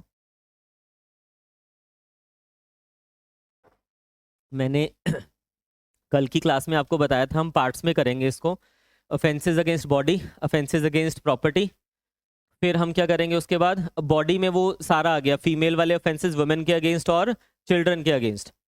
ऑफेंसेस अगेंस्ट प्रॉपर्टी करेंगे, ऑफेंसेस अगेंस्ट डॉक्यूमेंट्स करेंगे, फिर हम इनकोएट ऑफेंसेस करेंगे। इनकोएट ऑफेंसेस करने के बाद हम मिसलेनियस पढ़ेंगे सर। मिसलेनियस मतलब जो बाकी जितना भी रह जाएगा, छोटे छोटे टॉपिक्स जो रह जाएंगे वो करेंगे। बट जो ये स्टार्टिंग जहां से हम कर रहे हैं वहां से तो पेपर में, उसके बिना पेपर नहीं आने वाला, उसके बिना पेपर नहीं आएगा, वो आना ही आना है। ठीक है, चलिए हम स्टार्ट कर रहे हैं offences against the, offences against the body. Section 100 निकाल लीजिए, सेक्शन 100 बेस मैंने आपको बता दिया है। ये ऑफेंसेस अगेंस्ट दी बॉडी में ही थोड़ा सा टाइम लगता है, आगे फास्ट फास्ट चलेंगे। हालांकि इसमें भी मैं थोड़ा फास्ट चलूंगा क्योंकि बेस मैंने आपको बता दिया हुआ है। जो पेपर में आने वाली चीज़ें हैं मैं डायरेक्ट उसी पे फोकस करूंगा। ठीक है, 100 पे आ जाइए। ये चैप्टर याद रखना पड़ेगा, चैप्टर 6 है हमारे पास, याद हो जाएगा। सिमेट्री में हम चैप्टर याद रख लेंगे, पेपर में क्रैमिंग वाले क्वेश्चंस पूछ लिए जाते हैं। बताइए ऑफेंसेस अगेंस्ट दी बॉडी कौन से चैप्टर में दिया हुआ है? 6 में दिया हुआ है, लिखा हुआ है देखिए, of offences affecting the human body. पहले हम यहाँ से पढ़ रहे, पहले देखो ध्यान से, 100 सेक्शन है, सेक्शन नंबर आपको याद रह जाएगा, ये बहुत इजी है ना। और पहले 299 होता था, सबको याद होता था, किसी को ऐसा नहीं है नहीं याद होता था, दोनों ही याद रखने पड़ेंगे। किस चीज की बात हो रही है? बात हो रही है कल्पेबल होमिसाइड की। कल्पेबल होमिसाइड की बात हो रही है। होमिसाइड क्या होता है? Killing of a human being by human being. Homicide का मतलब क्या होता है? जब ह्यूमन बीइंग को मार रहा है। अब आप ध्यान से समझना, ये जो होमिसाइड है, ये जो होमिसाइड है, ये क्या हो सकता है? ये जस्टिफाइड भी हो सकता है और ये कल्पेबल भी हो सकता है। दो सिचुएशन में मैंने कन्वर्ट कर दिया कि दिस होमिसाइड इज कल्पेबल, आप प्रॉपर लिख लेना, मैं शॉर्ट में लिख रहा हूं, this homicide is culpable but this homicide is justified. आपने कर भी दिया तो ये ऑफेंस नहीं है because it is justified. Justified कब होगा? When it is covered bye general exceptions. Section 4 से लेके 44 बी, सॉरी 14 से लेके 44 बीएनएसएस के, बीएनएस के 4 से लेके 44 तक जो, सॉरी 14 से लेके 44 तक के जो सेक्शंस है वो जनरल एक्सेप्शंस की बात कर रहे हैं। ठीक है, तो ये जो सेक्शंस हैं अगर हम यहां पे फॉल कर देते हैं तो जो मैंने होमिसाइड कर दिया, किलिंग ऑफ ह्यूमन बीइंग कर दिया, it is justified in this situation. But अगर मैं कहूं कि वो कल्पेबल कब होगी? कल्पेबल वो तब होगी अगर तो वो कल्पेबल होमिसाइड, अगर तो वो मर्डर हो जाएगा, अगर तो वो मर्डर हो जाएगा यानी कि मर्डर की डेफिनेशन में फॉल कर जाएगा, या फिर वो culpable homicide not amounting to murder की डेफिनेशन में फॉल कर जाएगा। ये क्या दिया हुआ है आपको? Culpable homicide not amounting to murder. It means कि ये होमिसाइड क्या हो जाएगा? कल्पेबल हो जाएगा। इसकी पनिशमेंट दिया हुआ है। कल्पेबल का मतलब है when it is punishable. Punishable कब होगा? When this culpable homicide is not amounting to murder. When it is amounting to murder वो तो होगा ही होगा punishable, when not amounting to murder तभी भी पनिशेबल है, but when justified it means कि it is covered by the general exception and not punishable. अब ध्यान से सुनना, वेरी इंपॉर्टेंट, ये समझ लो एक क्वेश्चन आ गया हमारा यहां से, जो ये मैं आपको करवा रहा हूं यहां से एक क्वेश्चन बन जाएगा। थोड़ा सा पेशेंस बना के रखना, मैं समझा आपको डिटेल में ही रहा हूं। इंग्रेडिएंट्स देखिए, culpable homicide not amounting to murder हम पहले पढ़ रहे हैं, आपको समझना पड़ेगा मर्डर इज नथिंग, मतलब आप ये समझिए कि अगर ये कल्पेबल होमिसाइड है मेरे पास तो ये क्या है, ये मर्डर है, बीच में जो मैंने लिख दिया। Murder is basically grave form of, aggravated form of culpable homicide. जैसे अभी हमने पढ़ा ना रैशनेस क्या होता है, एग्रावेटेड फॉर्म ऑफ नेग्लिजेंस, ऐसे ही मर्डर जो है वो aggravated form of culpable homicide है। एक जेनस है तो दूसरी स्पीशीज है, मतलब जितने भी मर्डर हैं, all murders are culpable homicides but all culpable homicides are not murder. ये तो छोटी क्लासेस में पढ़ते हैं हम, छोटी मतलब जो LLB जब आपने किया था। बट अब एक्चुअल में कल्पेबल होमिसाइड क्या होता है, मर्डर नहीं पढ़ेंगे आज, मर्डर कल पढ़ेंगे, आज हम कल्पेबल होमिसाइड को समझते हैं, ठीक है। अब एक चीज समझना इसमें जो मैं आपको बताने जा रहा हूं, वेरी इंपॉर्टेंट, एक्चुअल में जो यहाँ पे कल्पेबल होमिसाइड होता है उसके लिए आपको उसके एसेंशियल्स याद रखनी पड़ेगी। जितने भी, जब किसी का डेथ हो गया, डेथ होना जरूरी है, बिना डेथ के कल्पेबल, देखो होमिसाइड क्या होता है, killing of a human being by human being, तो जब किसी की किलिंग ही नहीं हो रही है तो इसमें वैसे नहीं आएगा।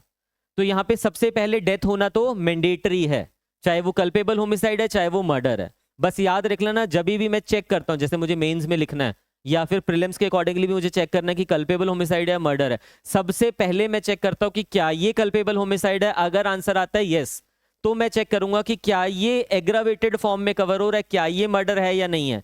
अगर आंसर आता है नो तो वो कल्पेबल होमिसाइड रह जाएगा।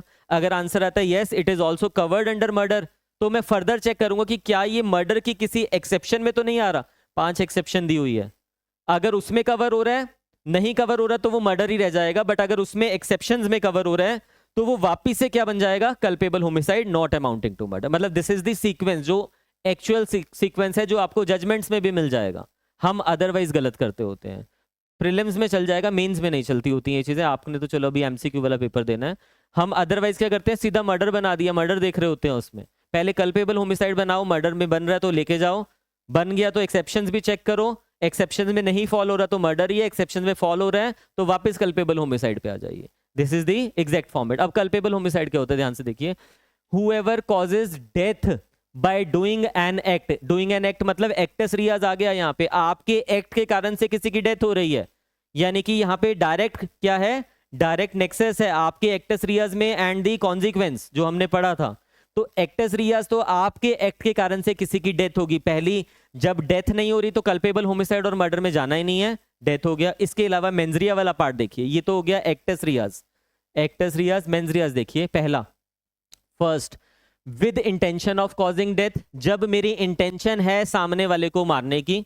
दूसरा, with intention of causing such bodily injury as is likely to cause death, मेरी इंटेंशन नहीं है सामने वाले को मारने की, बट मेरी इंटेंशन किस चीज की है, सामने वाले को बॉडीली इंजरी कॉज करने की, बट ये जो बॉडीली इंजरी मैं कॉज कर रहा हूं it is likely to cause death. यहां पे जो ध्यान रखने वाली चीजें हैं वो है लाइकली और बॉडीली इंजरी। डिटेल में आते हैं इसके ऊपर आगे। तीसरा पढ़िए आप क्या लिखा हुआ है, थर्ड, ये सेकंड हो गया मेरे पास।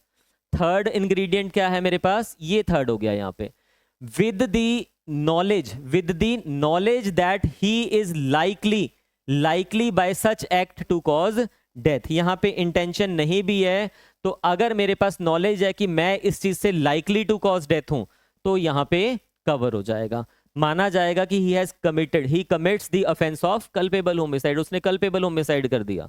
अब इसको डिटेल में लेके जा रहा हूं, ध्यान से समझना इस चीज को, क्योंकि मैं सच बता रहा हूं इसकी इलस्ट्रेशन पूछी जाती हैं और ट्रस्ट में हम क्रैम करके जाते होते हैं।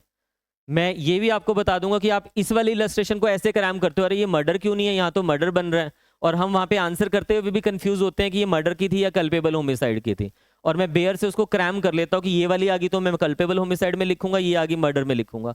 क्रैमिंग नहीं करनी है हमें लॉजिकली जाना है, ठीक है। ध्यान से समझना, जब मेरी पहली क्या चीज है यहाँ पे, जब मेरी इंटेंशन है किस चीज की, डेथ कॉज करने की, मैं आपको एक्टस रियाज क्लियर है ना, मेरे एक्ट के कारण से सामने वाले की डेथ हो रही है, दैट्स इट, इससे अलावा कुछ नहीं है। मेंजरिया क्या है? मेंजरिया में पहली चीज कह रहा है इंटेंशनली। मैंने किसी को इंटेंशनली मार दिया, मेरे पास गन है, मैंने ट्रिगर किया, दबा दिया और लग गई, डायरेक्ट मर गया वो सामने वाला, तो मेरी इंटेंशन तो यहां से समझ आ रही है ना। देखो इंटेंशन जो होती है वो हमारे अंदर ही अंदर इनकलकेट होती है। It is very difficult to prove intention. Intention is always proved by the circumstantial evidences.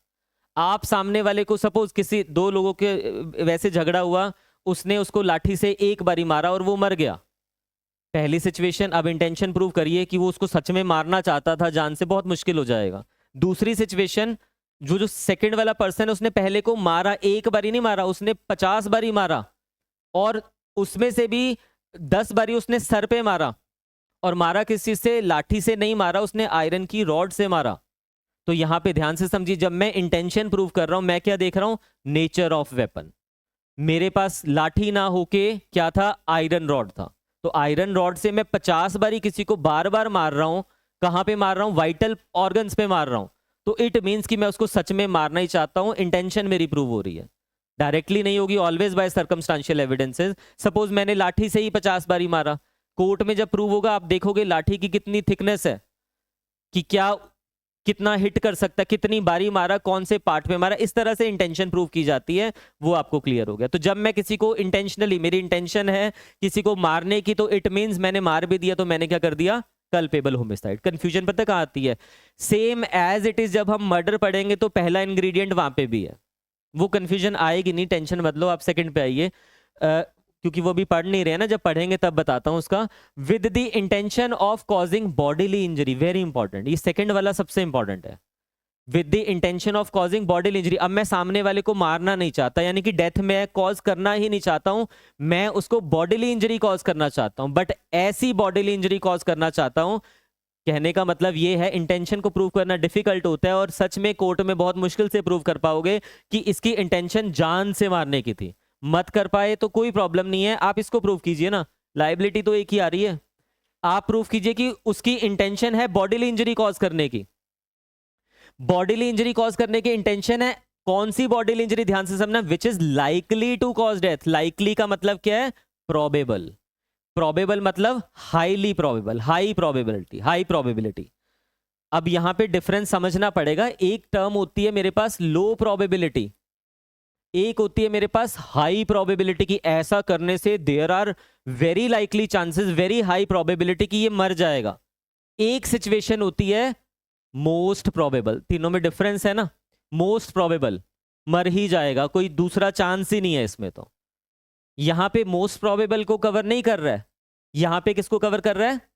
High probability, likely को कवर कर रहा है। लाइकली का मतलब है हाई प्रोबेबिलिटी।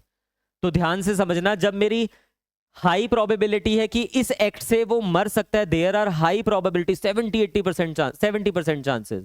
बट जब मोस्ट प्रोबेबल कब होगा? Equals to 100%, not 100%, equals to मतलब सिमिलर टू 100%, अबव 95%, 95% से ज्यादा चांसेस है, 90% से ज्यादा चांसेस है कि मर जाएगा। Most probable. मैंने किसी को, आप समझिए दोनों में से ग्रेव कौन सा हुआ? Most probable. तो मोस्ट प्रोबेबल को हम मर्डर में कवर करेंगे। जहां पे मोस्ट प्रोबेबल चांसेस होते हैं कि सामने वाला मरेगा ही मरेगा, तो ऑब्वियस ही बात है वो एग्रावेटेड फॉर्म हो गया है, और कल्पेबल होमिसाइड का एग्रावेटेड फॉर्म क्या है? मर्डर। तो उसको मैं मर्डर में डिस्कस करूंगा। अभी मैं सिर्फ इतना सा डिस्कस कर रहा हूं कि ये जो लाइकली लिखा हुआ है, इस लाइकली का मतलब मेरे पास क्या हो रहा है यहाँ पे? इस लाइकली का मतलब मेरे पास हो रहा है हाईली प्रोबेबल, हाई प्रोबेबिलिटी या फिर हाईली प्रोबेबल। क्लियर हो गया आपको? यानी कि मोस्ट प्रोबेबल से कम बट हाई प्रोबेबिलिटी। मैं किसी को बॉडीली इंजरी कॉज कर रहा हूं किसी के वाइटल ऑर्गन पे। मैंने सपोज कीजिए किसी के सर पे लाठी मारी और लाठी की थिकनेस बहुत ज्यादा थी, या सेकंड मैंने किसी के सर पे, जो चलो फर्स्ट ही लेते हैं, किसी के सर पे लाठी मारी और थिकनेस उसकी ज्यादा है। अब बताइए कि सामने वाले के मरने के क्या चांसेस हैं? 100% मर जाएगा किसी के सर पे लाठी मारने से। वो भी डिपेंड करता है कि सर के किस पोर्शन पे मैंने लाठी मारी। 100% तो नहीं है कि चांसेस मरेगा मरेगा। दूसरी सिचुएशन, मैं किसी को मेरे पास रिवॉल्वर है और मैंने डायरेक्ट हेड पे उसके शूट कर दिया उसको, तो पहले वाले में ज्यादा चांसेस थे मरने के या दूसरे वाले में? सेकंड वाले में ना, क्योंकि वहां पे बुलेट लग रही है, गन से मार रहे हैं किसी को। तो सेकंड वाले केस में मेरे पास क्या है? Most probable. मैं अगर यहां पे ये नहीं प्रूव कर पाया ना कि मैं उसको जान से मारना चाहता था, कि मेरी इंटेंशन थी उसको जान से मारने की, नहीं प्रूव कर पाया, तो फर्स्ट में तो मैं नहीं प्रूव कर पाया, मैं सेकंड में आ गया। इतना ही प्रूव कर देना है कि मैं उसको जान से नहीं मारना चाहता था, बट मैं उसको बॉडीली इंजरी कॉज करना चाहता था। और समझिए कि अगर मैं किसी को मार रहा हूं तो इसलिए तो नहीं मार रहा हूं कि उसको मजा आएगा मार खाने के बाद, इसीलिए तो मार रहा हूं कि उसको इंजरी कॉज होगी। तो जब मैं उसको बॉडीली इंजरी कॉज करना चाहता हूं, अब हम देखेंगे उस इंजरी का नेचर। ध्यान से समझना, जब भी मैं उस इंजरी का नेचर देखूंगा, हम इस पे लगाते होते हैं ऑब्जेक्टिव टेस्ट। इसके ऊपर हम लगाते होते हैं ऑब्जेक्टिव टेस्ट। मैं नहीं कह रहा हूं, विरसा सिंह आपने पढ़ा होगा, वो डिटेल में बाद में आते हैं उसके ऊपर, केस का नाम लिखवा दूंगा, अभी छोड़िए। ऑब्जेक्टिव टेस्ट क्या होता है? दो तरह के टेस्ट होते हैं हमारे पास, एक होता है सब्जेक्टिव टेस्ट, एक होता है ऑब्जेक्टिव टेस्ट। जब सब्जेक्टिव टेस्ट लगा था वो इस पे लगा था फर्स्ट वाले पार्ट पे। सब्जेक्टिव का मतलब है जो सब्जेक्ट है आपके पास, आप अकॉर्डिंग टू दैट सब्जेक्ट ही सोचोगे। मैंने अगर किसी को मारा तो मेरे अकॉर्डिंगली आप सोचिए कि मेरी इंटेंशन थी या नहीं थी। किसी और की, जनरल पब्लिक की क्या इंटेंशन थी उससे फर्क नहीं पड़ेगा। एक्यूज्ड के पॉइंट ऑफ व्यू से सोचिए, क्या एक्यूज्ड की इंटेंशन थी या नहीं थी। इसको कहते हैं सब्जेक्टिव टेस्ट। ऑब्जेक्टिव टेस्ट क्या होता है? एक्यूज्ड का जो मर्जी, अब एक्यूज्ड ने बस यहां पे बॉडीली इंजरी कॉज कर दिया, दैट इज सफिशिएंट। जब मुझे ये चेक करना है कि whether that bodily injury is likely to cause death और नॉट, तो मैं एक्यूज्ड के अकॉर्डिंगली नहीं सोचूंगा। एक्यूज्ड को तो हमेशा लगेगा कि मेरी जो बॉडीली इंजरी थी इससे डेथ नहीं कॉज हो सकती थी, वो हमेशा यही बोलेगा। हमें यहां पे देखना है ऑब्जेक्टिवली। ऑब्जेक्टिवली का मतलब है प्रूडेंट पर्सन टेस्ट लगाना है इसके ऊपर। हमें ऐसे चेक करना है कि आम जनता को क्या लग रहा है। अब आम जनता से पूछना नहीं है जजेस ने, आपने क्या करना है उस सिचुएशन में, आपने सिर्फ अपने अकॉर्डिंगली सोचना है कि अगर एक रीजनेबल प्रूडेंट मैन के अकॉर्डिंगली मैं सोचूं तो क्या ये लाइकली था या नहीं था। एक्यूज्ड को क्या लगता है उससे मुझे फर्क नहीं पड़ता, मुझे प्रूडेंट पर्सन का टेस्ट लगाना है। उस टेस्ट को हम कहते हैं ऑब्जेक्टिव टेस्ट। ये प्रीलिम्स में आपसे अगर इन डेप्थ पूछता है तो पूछा जा सकता है। तो यहां पे आपको क्लियर हो गया सेकंड वाला इंग्रेडिएंट। पहले वाले में क्या था? मेरी इंटेंशन थी सामने वाले को जान से मारने की। सब्जेक्टिवली चेक करूंगा कि क्या मेरी इंटेंशन थी मारने की। दूसरा इंग्रेडिएंट, जान से मारने की इंटेंशन नहीं है, बस क्या कॉज करना है? बॉडीली इंजरी कॉज करनी है। मैं उसको मारना नहीं चाहता, बस इतना प्रूव कर दीजिए कि मेरी इंटेंशन उसको बॉडीली इंजरी कॉज करने की थी। तो जब ये फर्स्ट वाला पार्ट प्रूव करोगे कि मेरी इंटेंशन उसको बॉडीली इंजरी कॉज करने की थी, यहां तो सब्जेक्टिवली देखोगे ना, यहां तो मेरे पॉइंट ऑफ व्यू से देखोगे। बट जब आप उस नेचर ऑफ इंजरी को चेक करोगे कि whether that injury is likely to cause death, तब मेरे पॉइंट ऑफ व्यू से यानी कि एक्यूज के पॉइंट ऑफ व्यू से नहीं देखोगे, तब उस पर लगा दोगे ऑब्जेक्टिव टेस्ट, यानी कि from the point of view of reasonable prudent person देखोगे। लास्ट देखिए थर्ड, यहां थर्ड हो गया विद दी नॉलेज। यहां पे क्या था? इंटेंशन थी बॉडीली इंजरी कॉज करने की, अब इंटेंशन नहीं है। पहले दो वाले जो इंग्रेडिएंट है, पहले दो जो हमने पढ़े मेंजरिया के, उसमें इंटेंशन वाला शेड आ रहा है, बट जो थर्ड वाला इंग्रेडिएंट है उसमें क्या आ रहा है? उसमें नॉलेज वाला शेड आ रहा है हमारे पास। नॉलेज में वो क्या कह रहा है? With the knowledge that he is likely by such act to cause death. बस इतना सा ही काफी है कि नॉलेज है वहां पे, कि उस नॉलेज मीन्स अवेयरनेस, अवेयरनेस है उसको यहाँ पे कि इस एक्ट से वो लाइकली टू कॉज डेथ करने वाला है। थर्ड वाला इसलिए इंपॉर्टेंट हो जाता है, मेंस में तो बहुत इंपॉर्टेंट होता है, क्योंकि इसकी जो लोअर डिग्री चले जाएगी वो negligence, death caused by negligence में चले जाएगी। तो हमें ये डिफरेंशिएट करना होता है। आपने एक वो केस पढ़ा है सुशील आंसल वाला है या कौन सा इसमें, BMW केस, BMW सुशील आंसल वाला ही है, संजीव नंदा, सॉरी संजीव नंदा वाला केस पढ़ा होगा versus state. Sanjeev Nanda BMW case, उसमें क्या होता है? वो गाड़ी चला रहा होता है, दिल्ली का बहुत एक अच्छी फैमिली से बिलोंग करता है, बिजनेस फैमिली से। तो संजीव नंदा साहब गाड़ी चला रहे हैं ड्रंक एंड ड्राइव, पी के आप गाड़ी चला रहे हो, पेडिस्ट्रियंस जो होते हैं उनके ऊपर गाड़ी आपने चला दिया, उनमें से कुछ लोगों की डेथ हो जाती है, सिमिलर टू सलमान खान साहब। सलमान खान जो केस है उसमें भी तो यही हुआ था। तो इस वाले केस में क्या होता है? हाई कोर्ट में मैटर चलता होता है। हाई कोर्ट में जब मैटर चला, मैं आपको नॉर्मल बता रहा हूं, उन्होंने पनिश कर दिया 304A में, यानी कि रैश एंड नेग्लिजेंट ड्राइविंग के लिए लाइबल कर दिया। बट मैटर पहुंचता है सुप्रीम कोर्ट में। सुप्रीम कोर्ट क्या कहता है इस वाले केस में? सुप्रीम कोर्ट कहता है कि नहीं नहीं नहीं, ये रैश एंड नेग्लिजेंट एक्ट नहीं है, it will be covered under culpable homicide. Culpable homicide में कौन से वाले में? इस लास्ट वाले इंग्रेडिएंट में, नॉलेज। जब आप पी के गाड़ी चला रहे हो तो आपको नॉलेज है, वहां पे अवेयरनेस है आपकी कि आपका जो एक्ट है, क्योंकि यहाँ पे जो डेंजर टू दी, आप जो आम लोगों की परवाह ना करते हुए गाड़ी चला रहे हो और ड्रंक सिचुएशन में, और किसी को मार भी दिया आपने, तो आपके पार्ट पे नॉलेज मानी जा रही है। एंड दैट नॉलेज जो आपका एक्ट है, it is likely to likely by such act to cause death. अब यही सिचुएशन फिर सलमान खान वाले केस में हुआ, हाई कोर्ट में मुकदमा चला, उन्होंने डायरेक्टली कल्पेबल होमिसाइड। तो जितने भी ड्रंक एंड ड्राइव के केसेस में आप किसी के ऊपर गाड़ी चढ़ा देते हो तो वो रैश एंड नेग्लिजेंट में नहीं जाएगा, वो कहां जाएगा, यहां पे जाएगा। बिकॉज जब हमारा रेकलेस बिहेवियर होता है टुवर्ड्स द ह्यूमन लाइफ, तो एग्रावेशन जो ऑफेंस है हमारा, उसकी ग्रेविटी बढ़ जाती है, और ग्रेविटी बढ़ेगी तो नेग्लिजेंस वाले में नहीं लेके आएंगे, फिर हम उसको यहाँ पे लेके आएंगे। मैं बहुत डिटेल में रीजनिंग बताता, बट इससे ज्यादा यहाँ पे इसको डिस्कस करना सही नहीं है, इतना ही समझिए अभी के लिए आप। हमने क्या क्या पढ़ा कि जब मेरे एक्ट की वजह से किसी की डेथ हो गई है और मैंने इंटेंशनली किसी को मारा है, फर्स्ट इंग्रेडिएंट क्या है मेंजरिया में, मैंने इंटेंशनली, मेरी इंटेंशन थी किस चीज की, टू कॉज डेथ, तो यहां पे कवर हो गया। सेकंड, मेरी इंटेंशन किसी को मारने की नहीं थी, जो मैंने फर्स्ट वाला इंटेंशन बताया टू कॉज डेथ, उसको मैं कैसे चेक कर रहा हूं, सब्जेक्टिवली चेक कर रहा हूं उस पर्टिकुलर एक्यूज्ड के अकॉर्डिंगली। दूसरा, मेरी इंटेंशन किसी को मारने की नहीं है, मेरी इंटेंशन क्या है यहाँ पे, किसी पर्सन को बॉडीली इंजरी कॉज करने की, जान से नहीं मारना, बस बॉडीली इंजरी कॉज करना है। जो इतना सा पार्ट है कि मैं उसको बॉडीली इंजरी कॉज करना चाहता था, वो मेरे पॉइंट ऑफ व्यू से देखा जाएगा, यानी कि सब्जेक्टिवली देखा जाएगा। But that bodily injury must is likely to cause death. जब मैं ये चेक करूंगा कि वेदर दैट बॉडीली इंजरी जो मैंने कॉज की है, whether it is likely to cause death और नॉट, तब इसमें मैं सब्जेक्टिवली नहीं चेक करूंगा, इसमें मैं ऑब्जेक्टिवली चेक करूंगा, रीजनेबल प्रूडेंट पर्सन के अकॉर्डिंगली देखूंगा कि क्या इस सिचुएशन में किसी को अगर बॉडीली इंजरी कॉज की जाए तो क्या उसकी डेथ हो सकती है या नहीं हो सकती। अगर प्रोबेबिलिटी हाई चांसेस हैं, डेथ के हाई चांसेस हैं, ज्यादा प्रोबेबिलिटी है, तो मैं यहाँ पे कवर कर दूंगा। और बहुत ज्यादा हाई है, मोस्ट प्रोबेबल है, फिर जाएंगे ना मर्डर पे, वो कल पढ़ेंगे, आगे देखिए। और तीसरा हमने क्या पढ़ा कि मेरे पार्ट पे नॉलेज है कि मेरे एक्ट से लाइकली, मेरा जो एक्ट है it is likely to cause death. Intention नहीं है वहां पे, देखो जो गाड़ी चला दिया उसने, संजीव नंदा ने, उसकी इंटेंशन थोड़ा नहीं थी किसी के ऊपर गाड़ी चढ़ाने की, बट उसको नॉलेज तो थी, यहाँ पे नॉलेज तो उसके पार्ट पे थी, अवेयरनेस तो थी कि अगर आप ऐसे करोगे तो आपका एक्ट जो है, अगर किसी के ऊपर गाड़ी चढ़ जाती है तो it is likely to cause death. तो ये नॉलेज वाला। जब हम लाइबिलिटी बनाते हैं तो सबसे पहले हम चेक करते हैं कि क्या यहाँ पे कवर हो रहा है या नहीं हो रहा। अगर पहले दो में कवर हो जाता है तो तीसरे को कभी भी चेक नहीं करते, क्योंकि ओवरलैपिंग होती है। There can be a situation, बल्कि मैक्सिमम सिचुएशन में इंटेंशन भी होती है और नॉलेज तो होगी ना, अवेयरनेस तो रहेगी। तो बट अगर इंटेंशन में कवर हो रहा है फिर नॉलेज में नहीं लेके जाना है, ठीक है। तो अब ये तीनों एसेंशियल्स याद रख लेना। यहीं से मैं कल कंटिन्यू करूंगा इसको रिवाइज करवा के, आगे फिर डिटेल में मर्डर के साथ लिंक करके इसको पढ़ेंगे। हाँ, कल ही स्टार्ट करते हैं, हो गया टाइम काफी, है ना।